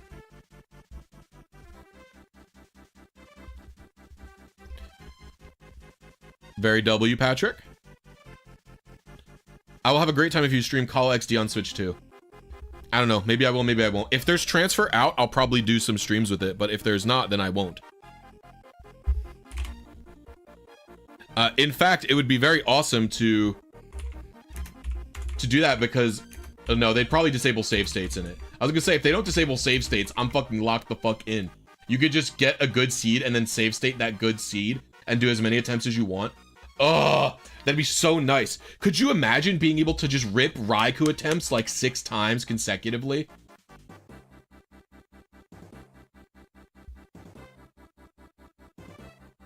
was 2 seeds late that time.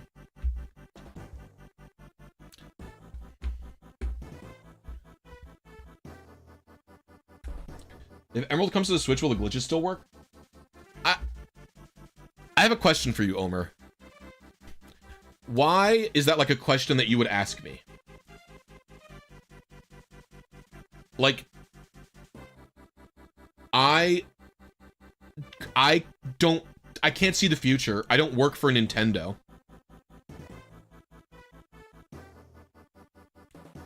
You know what I mean? Most of these Nintendo re-releases are emulators. And so they don't usually change the game themselves. So probably, but I can't guarantee you anything. I don't know for sure. Colo XD need fast forward to be playable? Yeah, I truly do not like those games.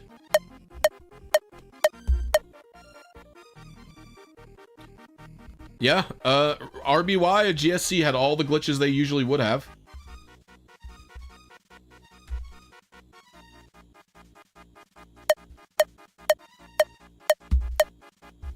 What the, oh, I hit the, no, they're not.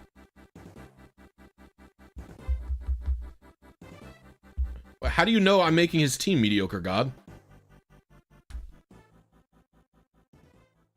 How do you know about that? I haven't told anybody that. Has AIM been talking about it? Okay. I was like, I have not told anybody this, that I'm doing that. And I'm like, what? I'm like, I told literally one person. It was Jeff. Jeff's the only person I told. So I was like, what the fuck? It's his big mouth, not yours. No, he's allowed to talk about it on, he's... That's really funny. I do know most of the team that I'm making for him.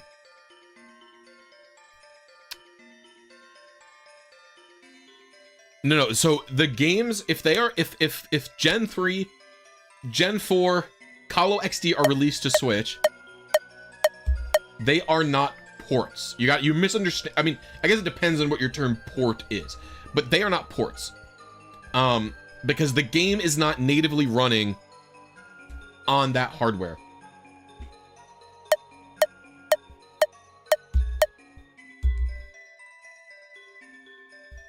The game is running on an emulator on that hardware.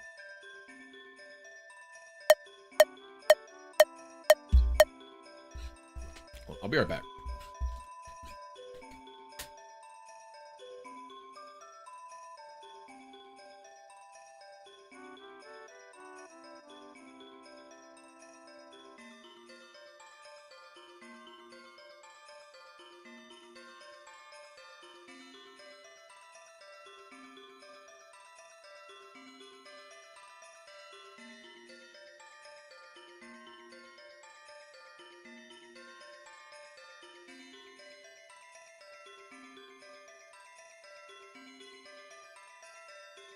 Sorry, I kept hearing like my door squeak.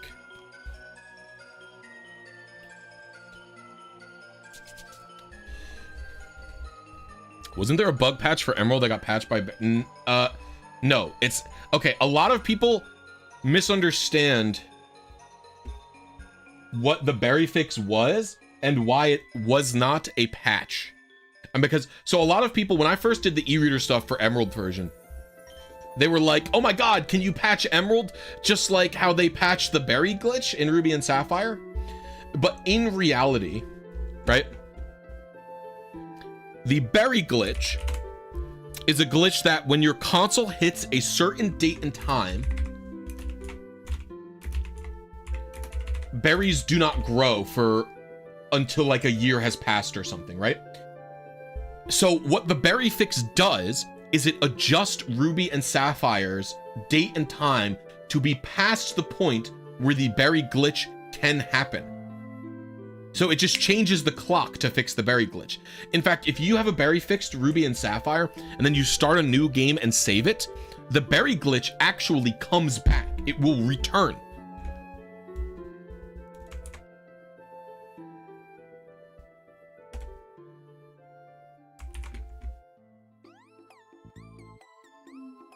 It is not a permanent patch. It is just an adjustment to your save file. Now, obviously, I could fix Emerald's broken RNG, but that's because I'm fucking goated and even more smarter and bigger brain than Game Freak devs.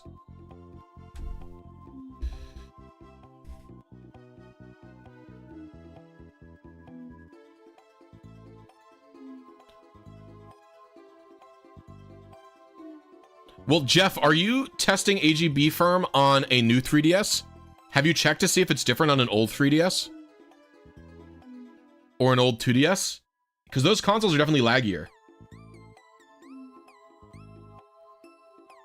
Like, people consider Gen 6 Omega Ruby Alpha Sapphire TID RNG significantly harder / almost impossible compared to what it is on a new 3DS.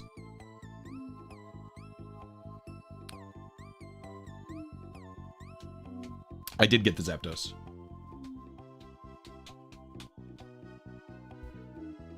So there's a chance it sucks balls on the... I'm using a DS.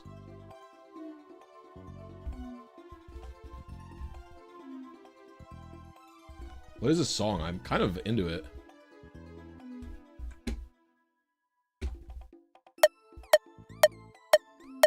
It's Mass Attack.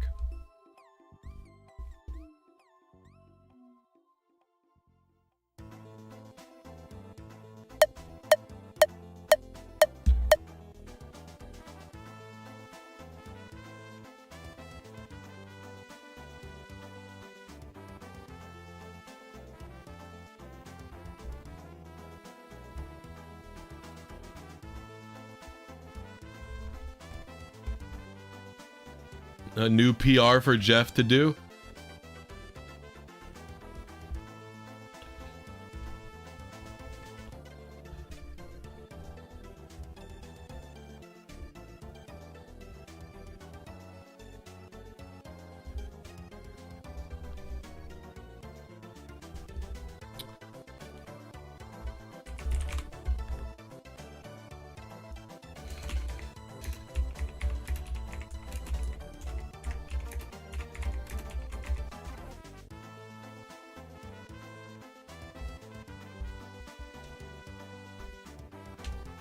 It depends on SD card size too.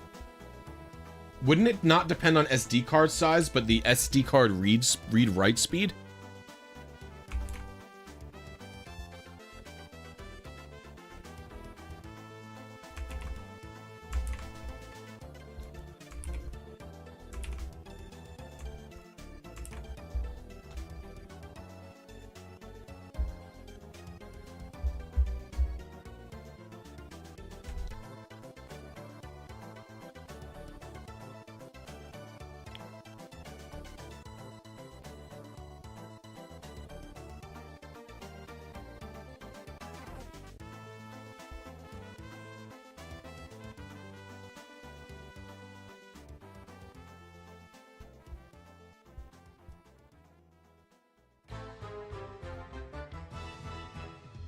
I would expect the SD card's read-write speed to matter more than the...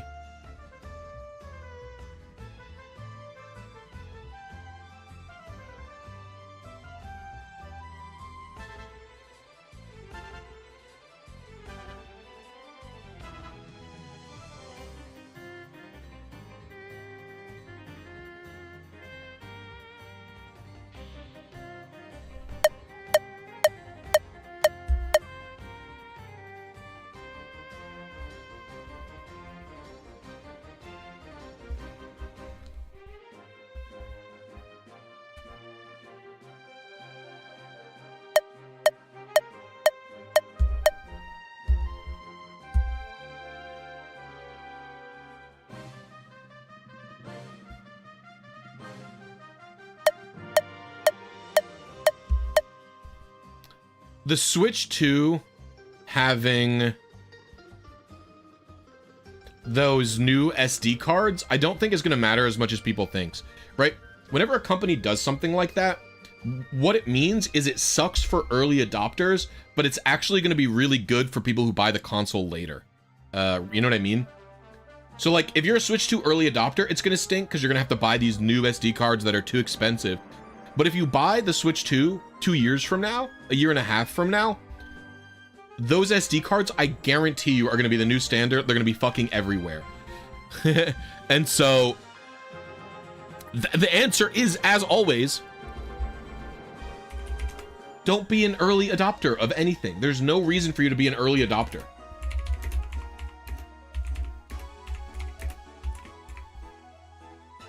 Like, if you really want Pokemon Legends ZA, guys, it's gonna be on the fucking Switch. Okay. All right, I'm good on the seed, but my TV attempts seem to be bad.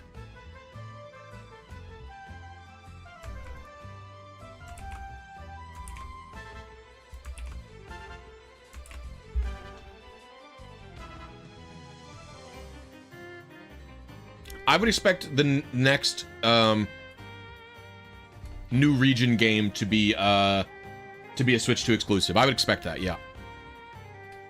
Gamers, we are at 165 viewers, but only 83 likes. Can we get 100 likes?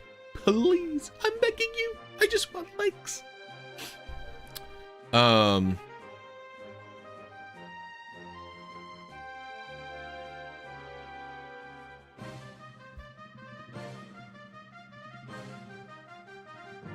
Cosmetics, well, health supplements should ideally be regulated. Amanda will not be joining us for dinner.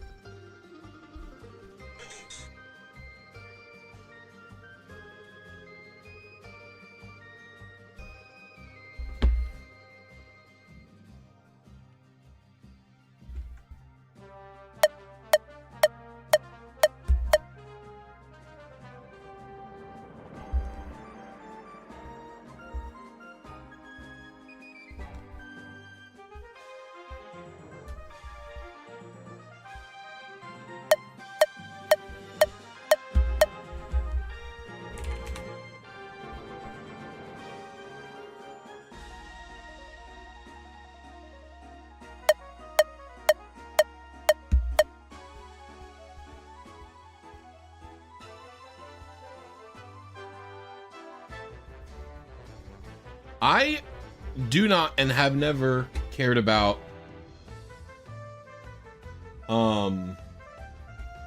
the appearance of the games insofar as visual fidelity. Like, I don't think Legends Arceus is a particularly nice looking game. But I think the best part about Legends Arceus is that the game fucking rules. It's extremely fun.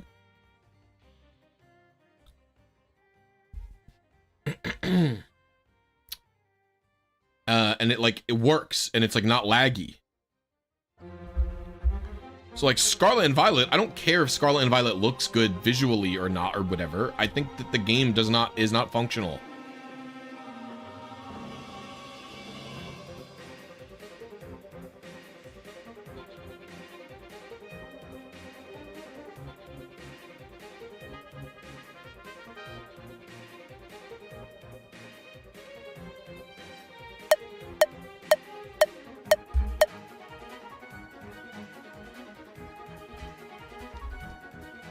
I agree. Bring back set mode and bring back animations off.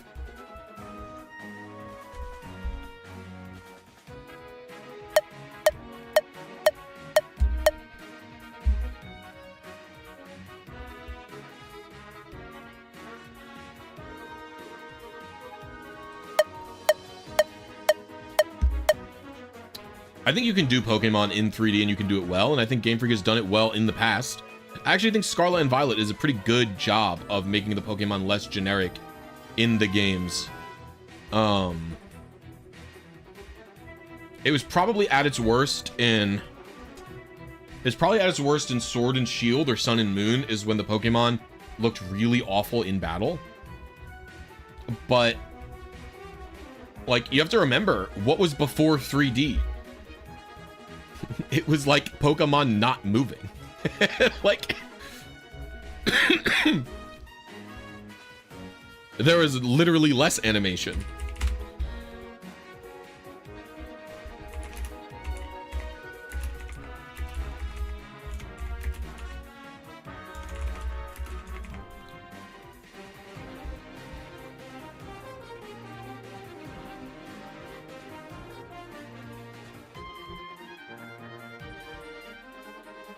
All right, we were pretty close there, no? You're still like a TV early, I think.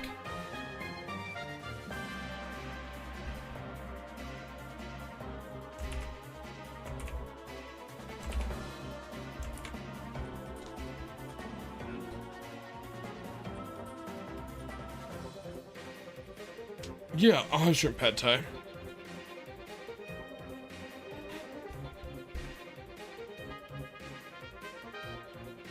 I'll lock in. Amanda's coming home soon-ish, so I will lock in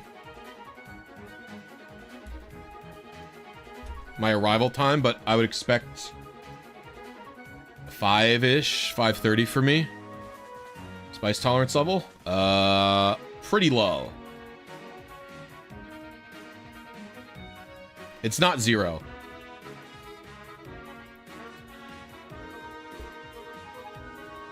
No habaneros, please. I will die. A habanero would kill me.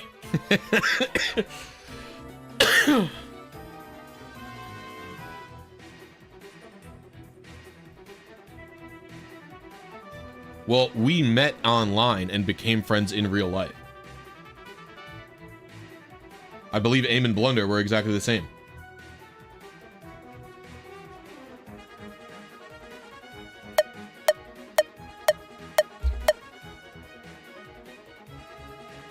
I think I'm early on my seed.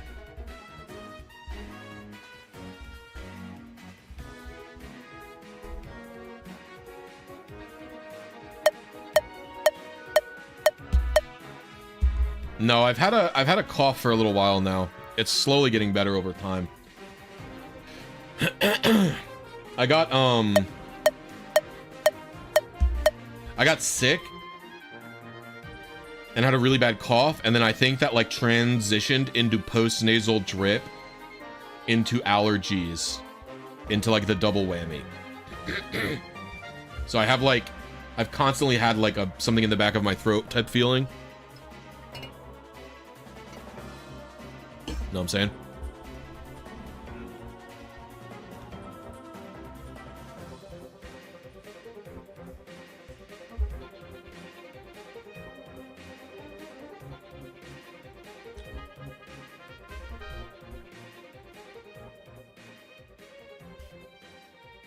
I gotta have some lock-in attempts and stop yapping so much.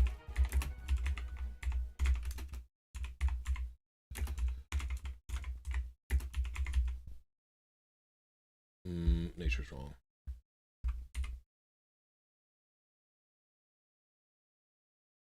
Wait, it's still wrong. 140. I am 140. Oh, I'm on Brave, not Adamant. What the heck? Can't wait for RNG manipulation hunters to start doing commissions. Yeah, I will never do commissions like that.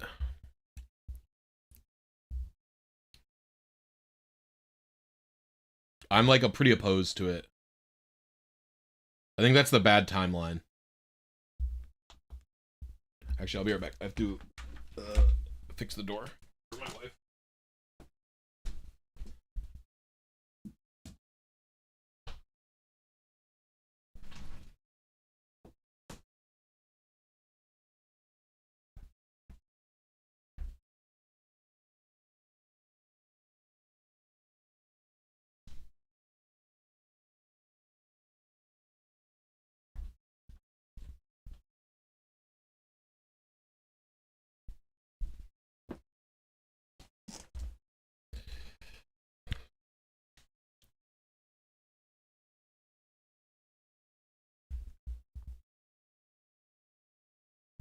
The music stop.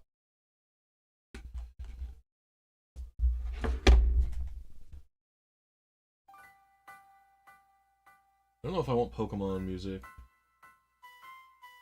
Let's do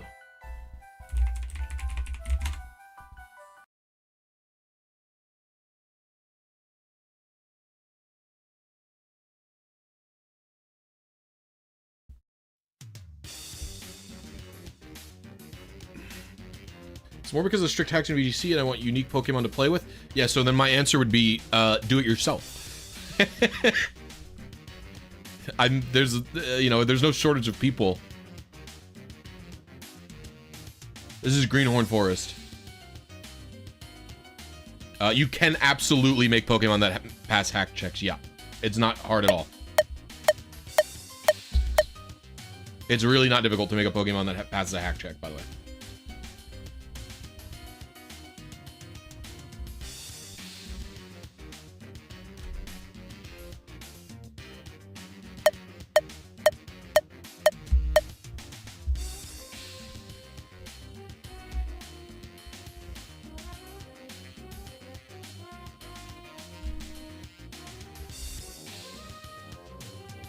Don't you just need a valid mon with a good TIDS ID? No. There's, well, the words valid mon are doing a lot of heavy lifting, mediocre god.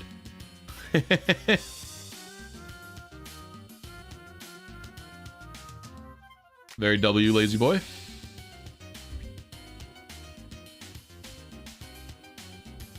That's correct.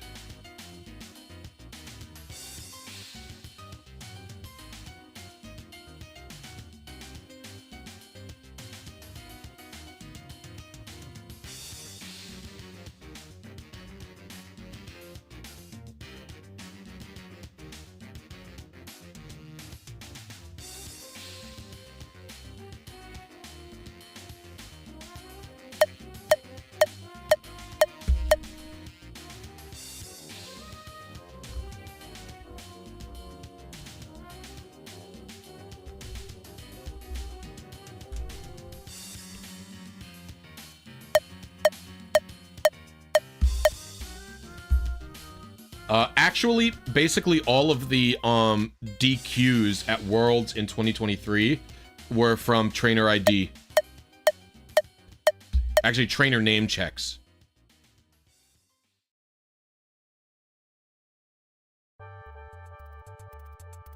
PK Hex does not do all the legality checks for you.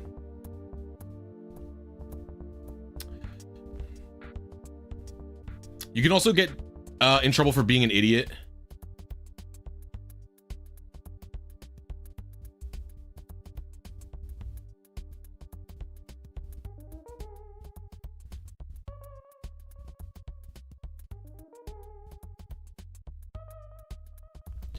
The reality is, it doesn't take very long to get a team together these days. There are going to be a few Pokemon that are going to be alarms for hacking. Ursaluna Blood Moon has to be the highest value, most annoying mon to get. Because it's a single encounter that's really, really long to reset for. When you compare that to even Enamorous Tea, it's like, yes, Enam is more tedious. Luckily, it's not too high value competitively at the moment. Anything exclusive to Sword and Shield is also pretty annoying at the moment. Which I think is just the horses.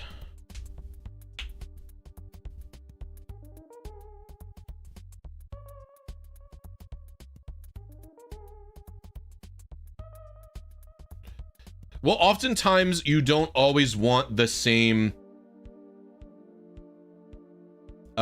speed as well. Like, oftentimes, I don't know if Blood Moon speed tier is like, you know, there's gonna be, like, I don't know if Blood Moon speed tier is valuable enough to have speed creep, but to have like a 5 IV in speed. And it's like, you could have a team where you want a Blood Moon Ursaluna with 5 IV speed, a team where you want it with a 9 IV speed, or metas where you want it with those speeds, and then metas where you want it with the 0 speed. So it's like really annoying.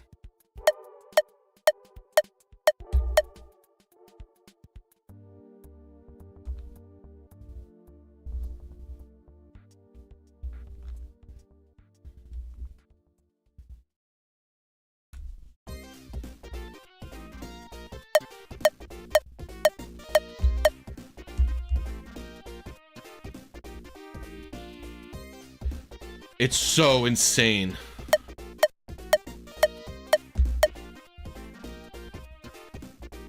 Are there times where you want a speed IV other than 0 or 31? Yep, it depends on what the metagame is.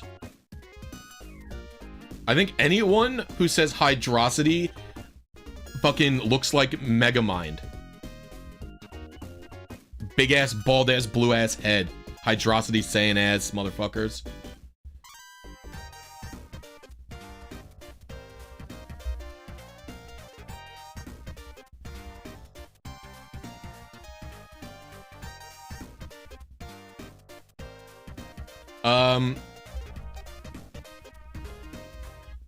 Freeze Eye's Iron Hands had a specific speed IV like that when I made it for his team. In 20... You know what I realized about those videos, about the Freeze Eye and Bugsy videos? People didn't realize that, like, I wasn't just replicating Freeze Eye's teams and Bugsy's teams. Like, I traded them the Pokemon they took to Worlds. People weren't realizing. Multiple people were like, why did you pick this one rando's team? And I'm like, no, I fucking gave them the Pokemon that they flew to Hawaii with. Like, what? I thought it was clear.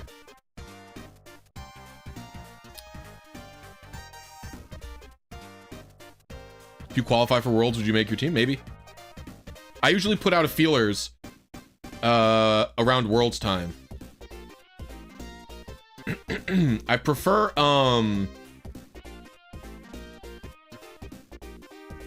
working just because of the nature of being able to cross collab with people, doing it with a content creator, but I couldn't find one to work in to do it with in 2024, so perhaps this year I will also not be able to do it.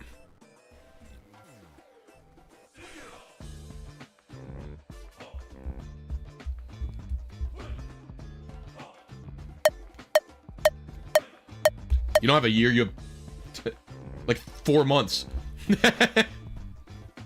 I mean, Bugsy is not like a content creator. They have some videos on their YouTube channel and stuff and have like a decently known Twitter, but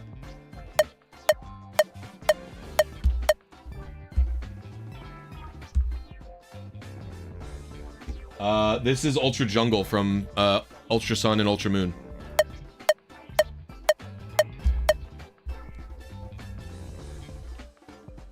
By the way, gamers, we are 1 like away from 100, but we're at 170 viewers. We can't get one more measly like. Oh, there it is. I spoke it into existence. And if you guys are really having a good time, you could consider becoming a channel member. It's only $1.99 a month for access to my videos early, access to behind the scenes content like edited, altered script revisions. Sometimes you get full different edited videos. I have 2 versions of my Gen 3 team builder. One is 20 minutes longer. I have an uncut interview with Misdreavus from that video. I have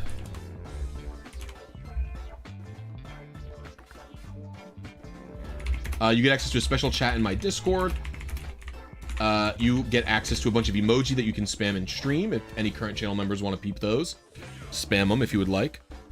And yeah, it's only $1.99 a month for access to all of that.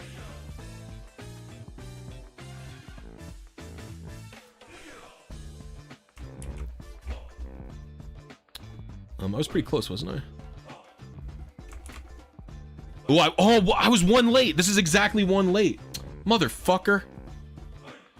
I was literally exactly 1 late.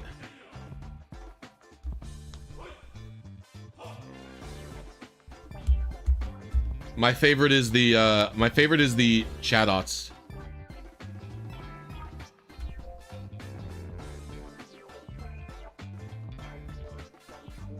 Apparently dialed in.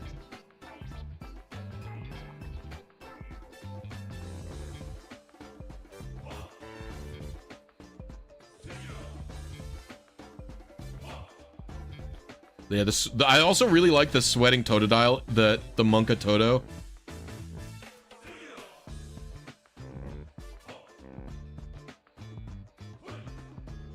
Okay, we just use a cartridge with a dry battery. Now, I would like you to open your Fire Red cartridge and point out where the battery is. Charmander, Charizard. The joke being, Fire Red and Leaf Green don't actually have a battery, so their initial seeding RNG manipulation works different.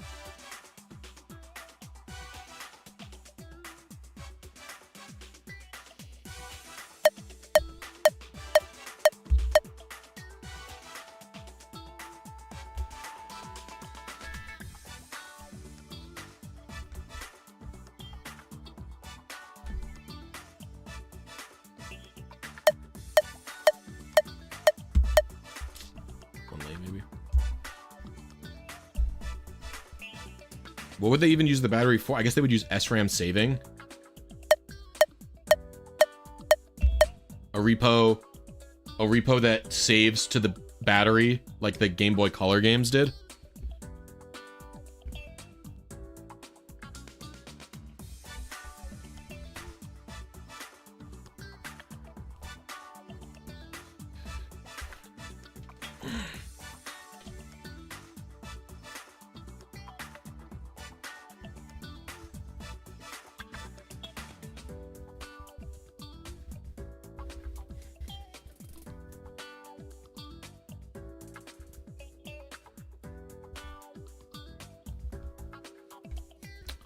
People found Fire Red and Leaf Green RNG.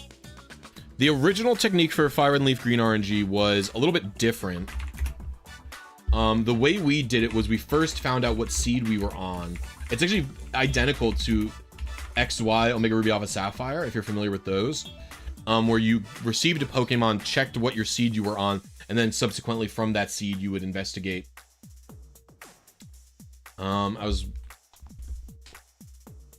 You would then investigate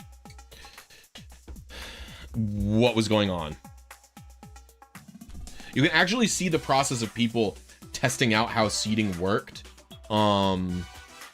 in the Smogon threads, the sacred texts as we call them.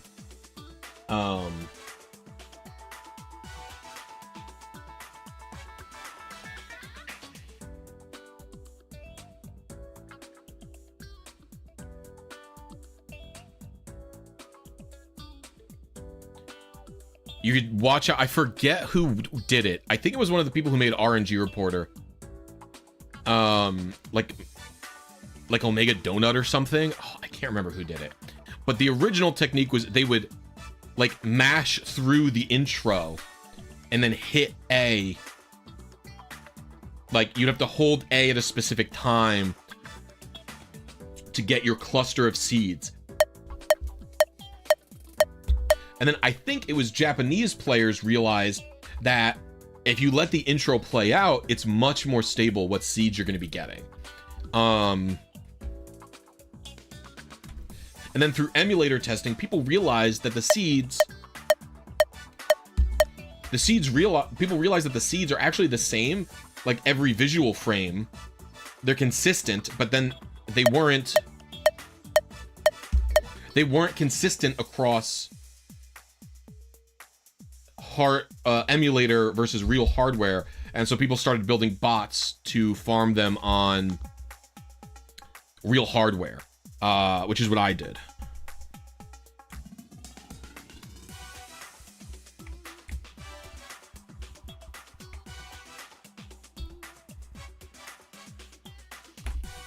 Fuck. I mean, there's been dozens of people working to make sure that Fire and Leaf Green is not a scarce thing. That is not something very few people could master. I actually prefer it that way. I don't like it to be like the person who's the only one who's done X. I'm not going to share how I did it. Like, I think it's much cooler to figure out or contribute to how a thing works and then share with other people, like, this is how you do it, and then even go the extra mile to make sure that to refine the process to make it easier for those in the future. I think that's like an important, like actually something important to do.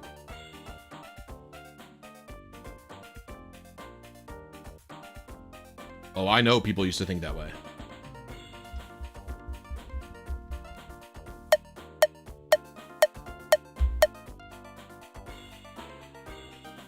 Yeah, I think this is Seaside from Knuckles Chaotix. I'll have to double check. That soundtrack is goated. Seascape from Knuckles Chaotix.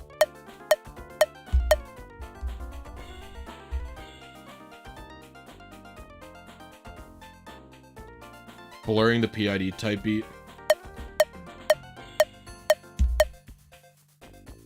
I'll never forget when Vlad deleted his 6IV PID because someone guessed it.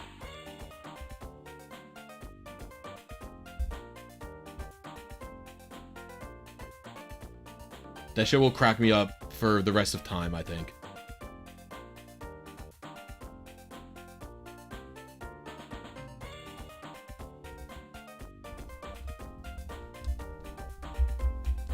I mean, all my guides are free.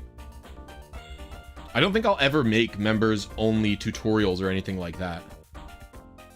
I don't think I've even made a members-only video that's like an actual video yet. All of my members-only... No, I have one. I have one members-only video right now, which is the full interview with Mistrevis. From my Gen 3 team building video.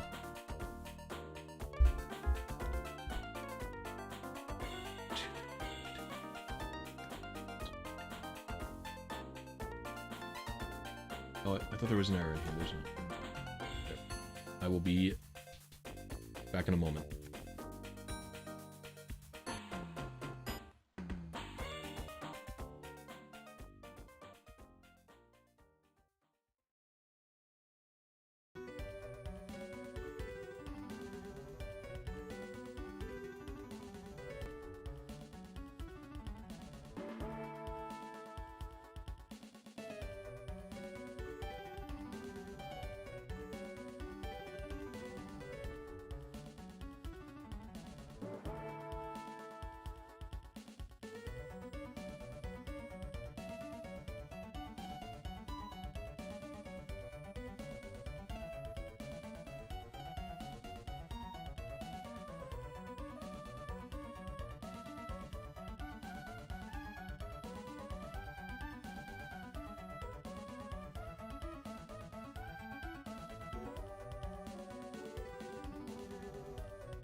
Amanda got home from work, so I just wanted to say hello to her.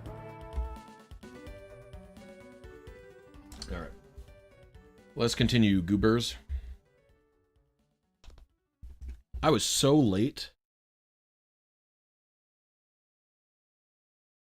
on my TV. How goes the hunt? I don't remember. No, you were here for the start of Ho-Oh. I was 1 frame off, like 3 attempts ago. So we're pretty locked in. Although this last attempt was really bad.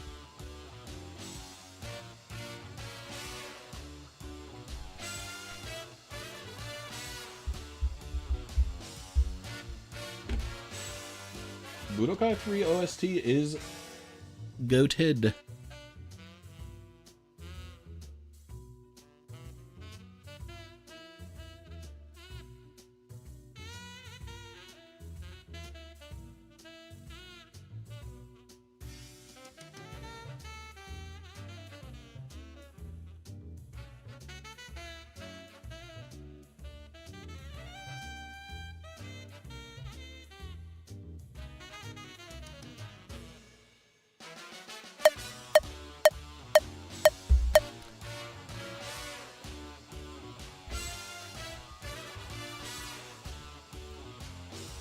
No, I tend to prefer any of that type of stuff in the open.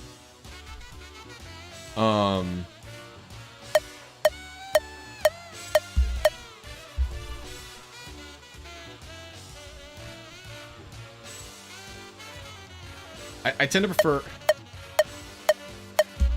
having all that stuff out in the open. I even prefer having like unfinished tools and processes out in the open, and then that way they can be refined by other people if I drop working on it for whatever purpose.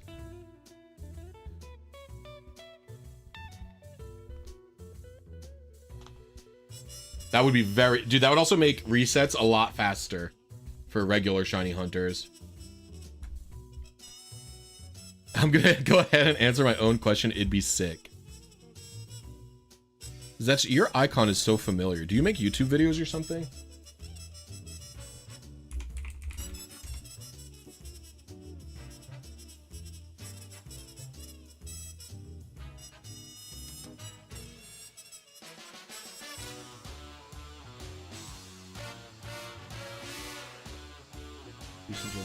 I think I've seen some of it. I couldn't tell you which one. I'm looking at your channel right now.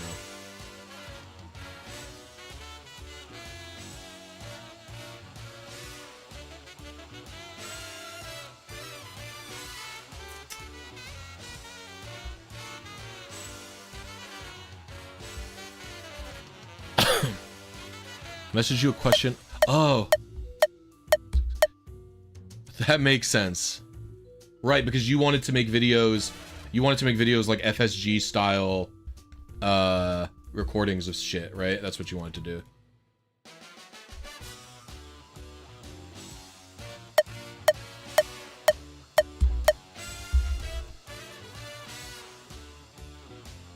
Probably uses that steam on no bottle caps. My favorite team we ever found is double chicken fire.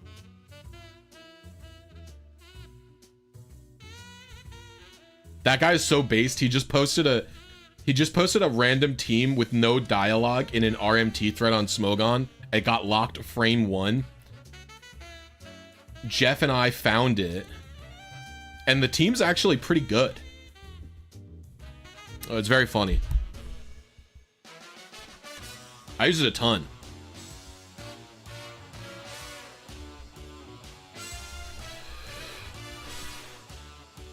Well, I look forward to when it comes out.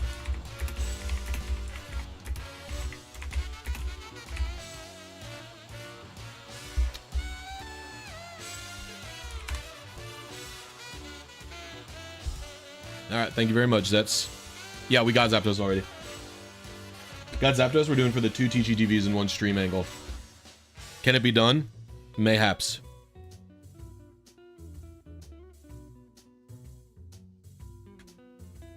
Okay, I was on Seed. Is that like 1 TV early or something?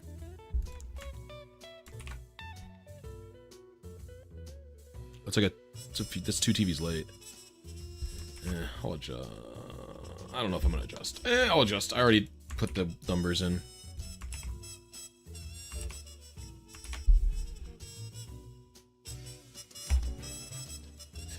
What's my favorite archetype of team, generally speaking? I tend to like balance. I think it's just kind of the easiest to play, I guess. The thing about HO is I can enjoy HO, but HO is hard to learn. Like, for me, when I learn an HO team, I have to lose a ton with it first, because I like having easy defensive option switches to things. And sometimes that can just be really hard to have, you know? And yeah, I just...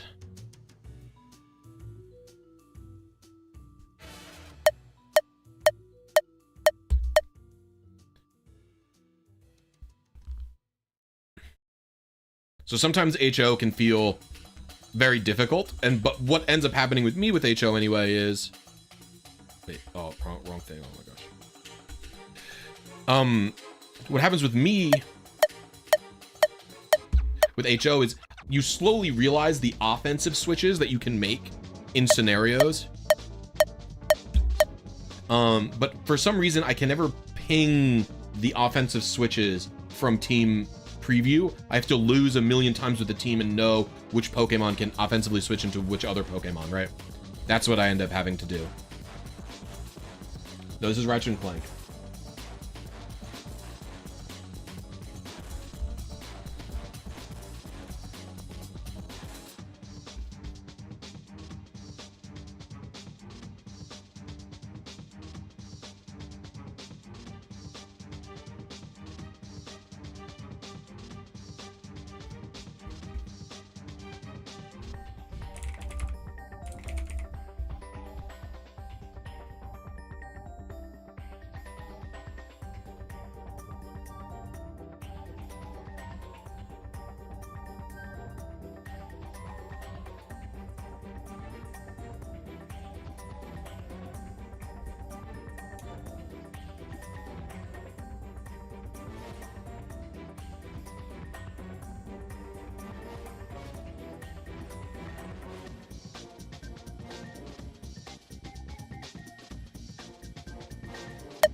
HO is hyper offense.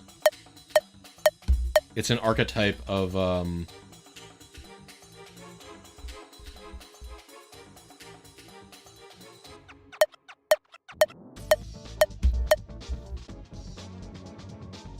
archetype of Pokemon battling, basically.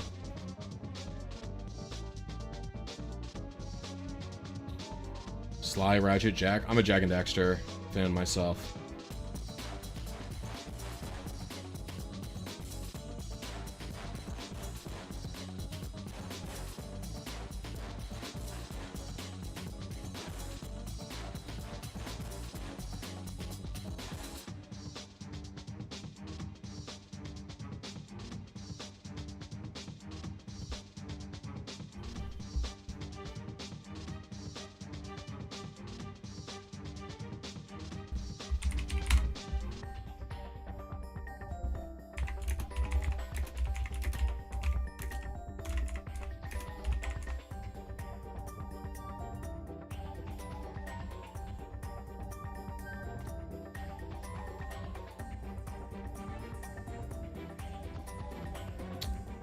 Okay, we're pretty close.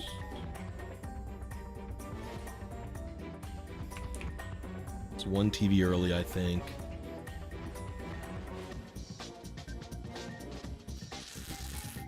I was exactly one TV early. That's all I was off. I was literally exactly 313 off.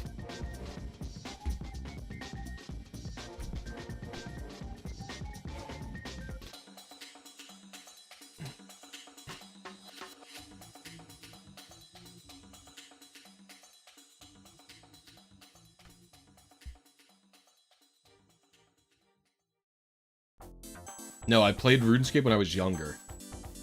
I have not played RuneScape in a long time.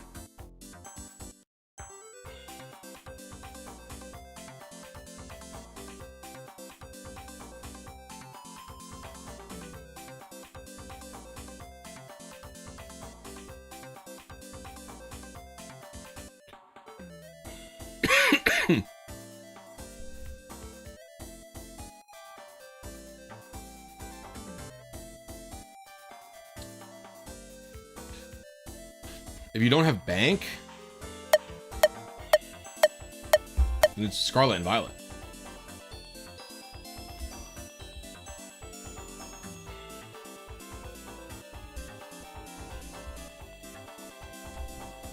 Does calibration need anything special for TGTV?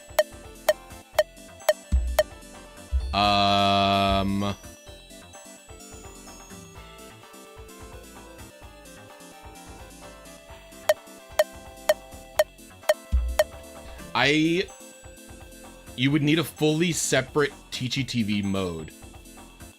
No, I don't think so. Calibration is working fine as is currently for me. TGTV needs its own timer because you have to calculate how many like advances you want to be doing in the TV versus how many advances you want to be doing in the overworld. But at the end of the day, you're going to know what advances that you land on. So I think it's working just fine. I think maybe if it was the original version of calibration where we thought we needed a Flowtimer converter built in, maybe we would have needed to have a special page just for TGTV. But the way it is now, I think it's acceptable. I think there's no, I don't really have any.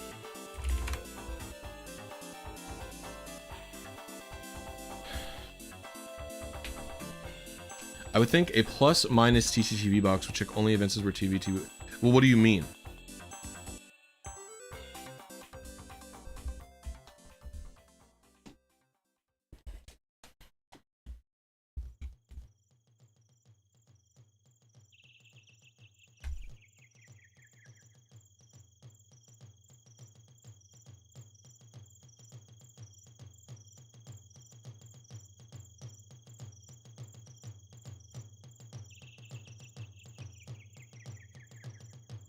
That's just what I've been doing. Like if you look at my advances here, I set the minimum to 79,000 and the maximum to 97,000. And I'm aiming for like somewhere like 88.69 something or whatever. I got the Zapdos, yeah. So I just set the frame rate. I can actually lower the frame range now because I'm very comfortable in where we're landing. I've just been a little, I just haven't done it.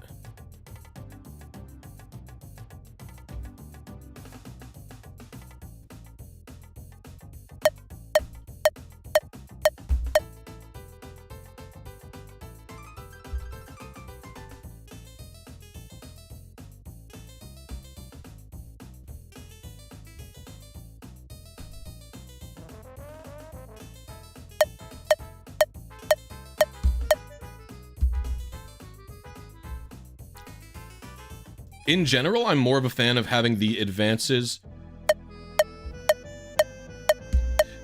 here, the way it's formatted, rather than having a range like Pokefinder, just be your target advance plus minus X, just like how Seed is. I think that's generally better than what we've got here, but it's not like that's like a deal breaker for me. I'll be right back. I have to remind Amanda of something.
let's get back to it.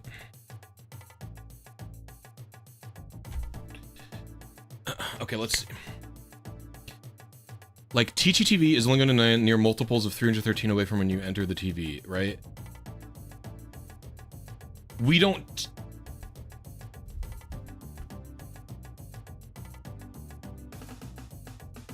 No,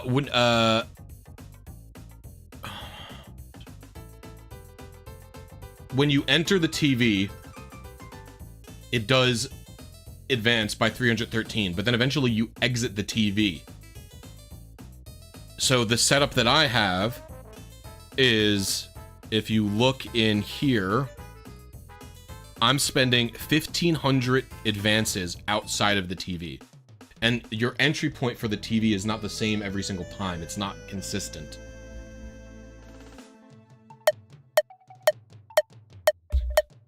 So I'm hitting start here. This is determining my initial seed. I'm going into the bag and I'm opening the TV with a timer. This can be at any time during the remaining time that I have left.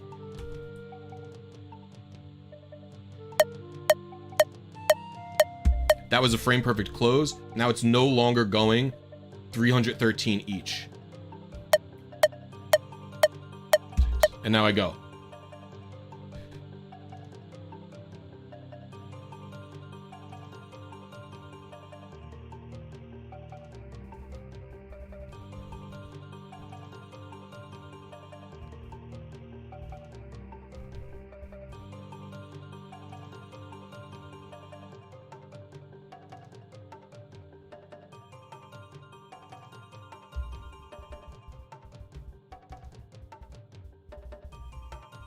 I think I'm not understanding what you're trying to suggest, Lincoln, to be honest with you. If you want to type it out in the Discord chat so I can have time to like read over what you're talking about.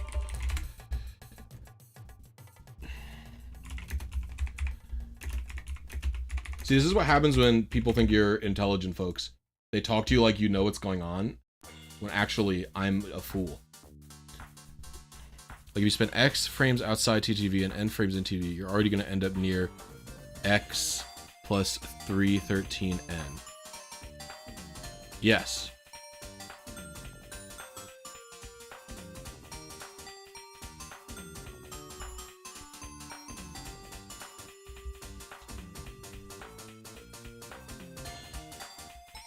I might have hit this one already.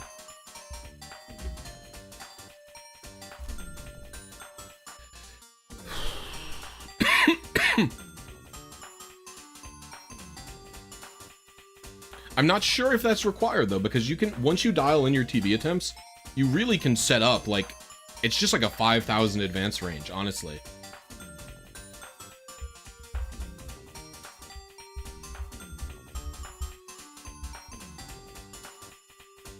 Oh, we haven't heard this song yet. This is Evening Star.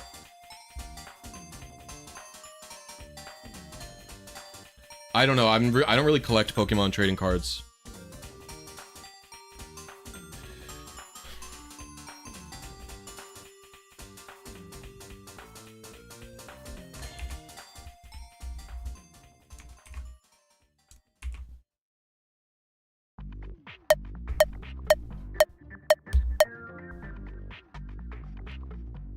What is triple frame perfect? I'll explain to you in a moment. Let me explain after this attempt. Stick around for the next attempt, Yusuf.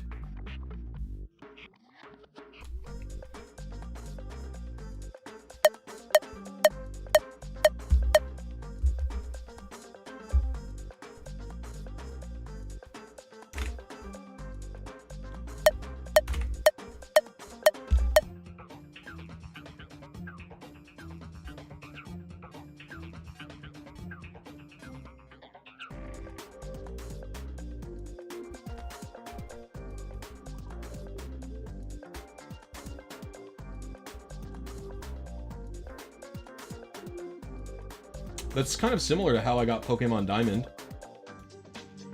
See, the weirdest part for me about my playing Pokemon life is I played all the games in elementary school as they came out, but Ruby and Sapphire came out while I was in elementary school. And Oh, I think I'm one. I think this is one. Is this one late? Oh, what? So Ruby and Sapphire came out while I was in elementary. So red, blue, yellow, gold, silver, crystal, and Ruby and Sapphire came out while I was in elementary school. Then I went through all of middle school without any releases besides Fire Red and Leaf Green and Emerald. And so like Fire Red and Leaf Green, I wasn't interested in playing because I was like, well, I've already played Red and Blue, so what do I care about this? And then I didn't play Emerald because I was like, well, I already played Ruby and Sapphire. So then I got into high school, and that's the year Diamond and Pearl comes out. Is this one late? Is this really one late? Motherfucker.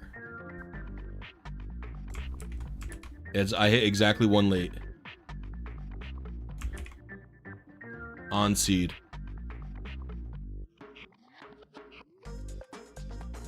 Damn. Again.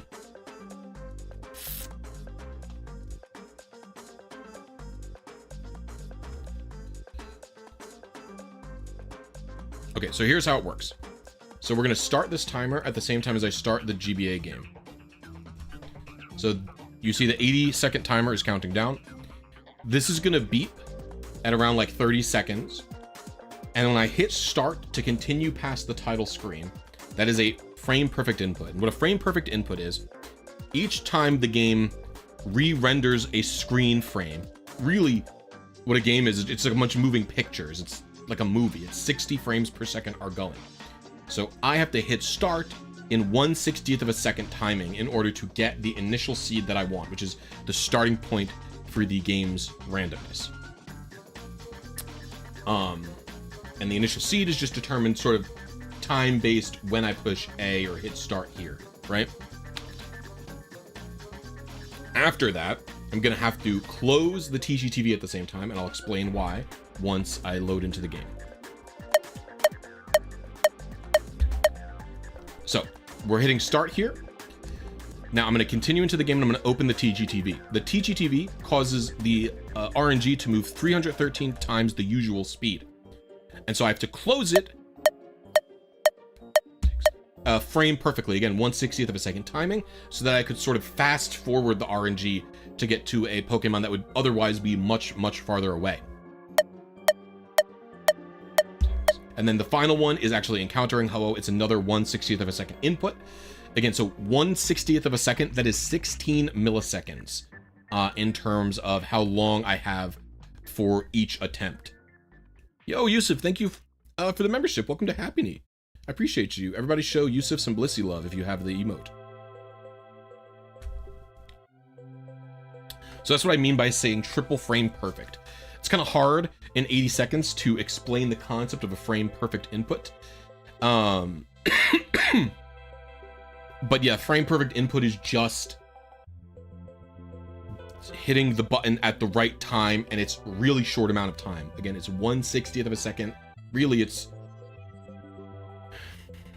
in the DS, it's I think it's, oh, I don't know what the milliseconds is, because I know it's running at 65.65555 hertz.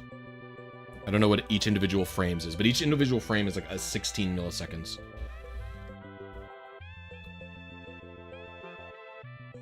Can we do this in DSi?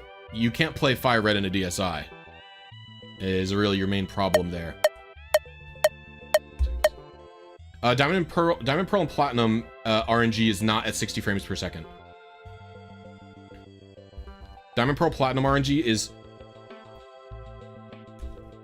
130 frame per second input. And then you use like Chata and a bunch of other stuff.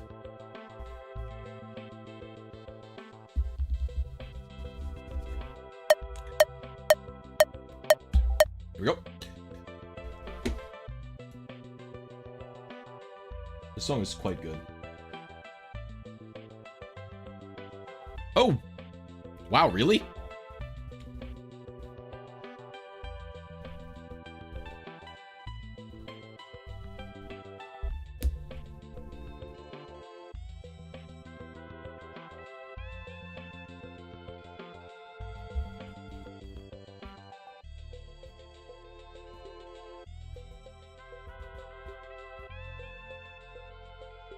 Let's calc it.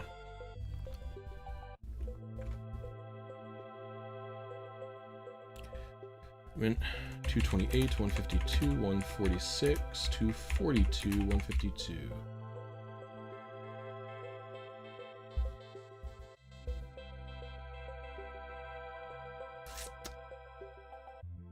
As you can see, it's shiny.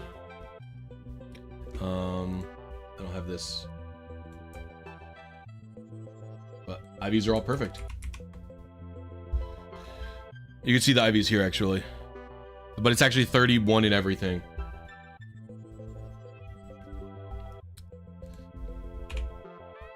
Very W.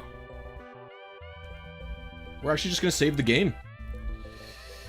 2 TGTVs in one stream. Very W. Very W.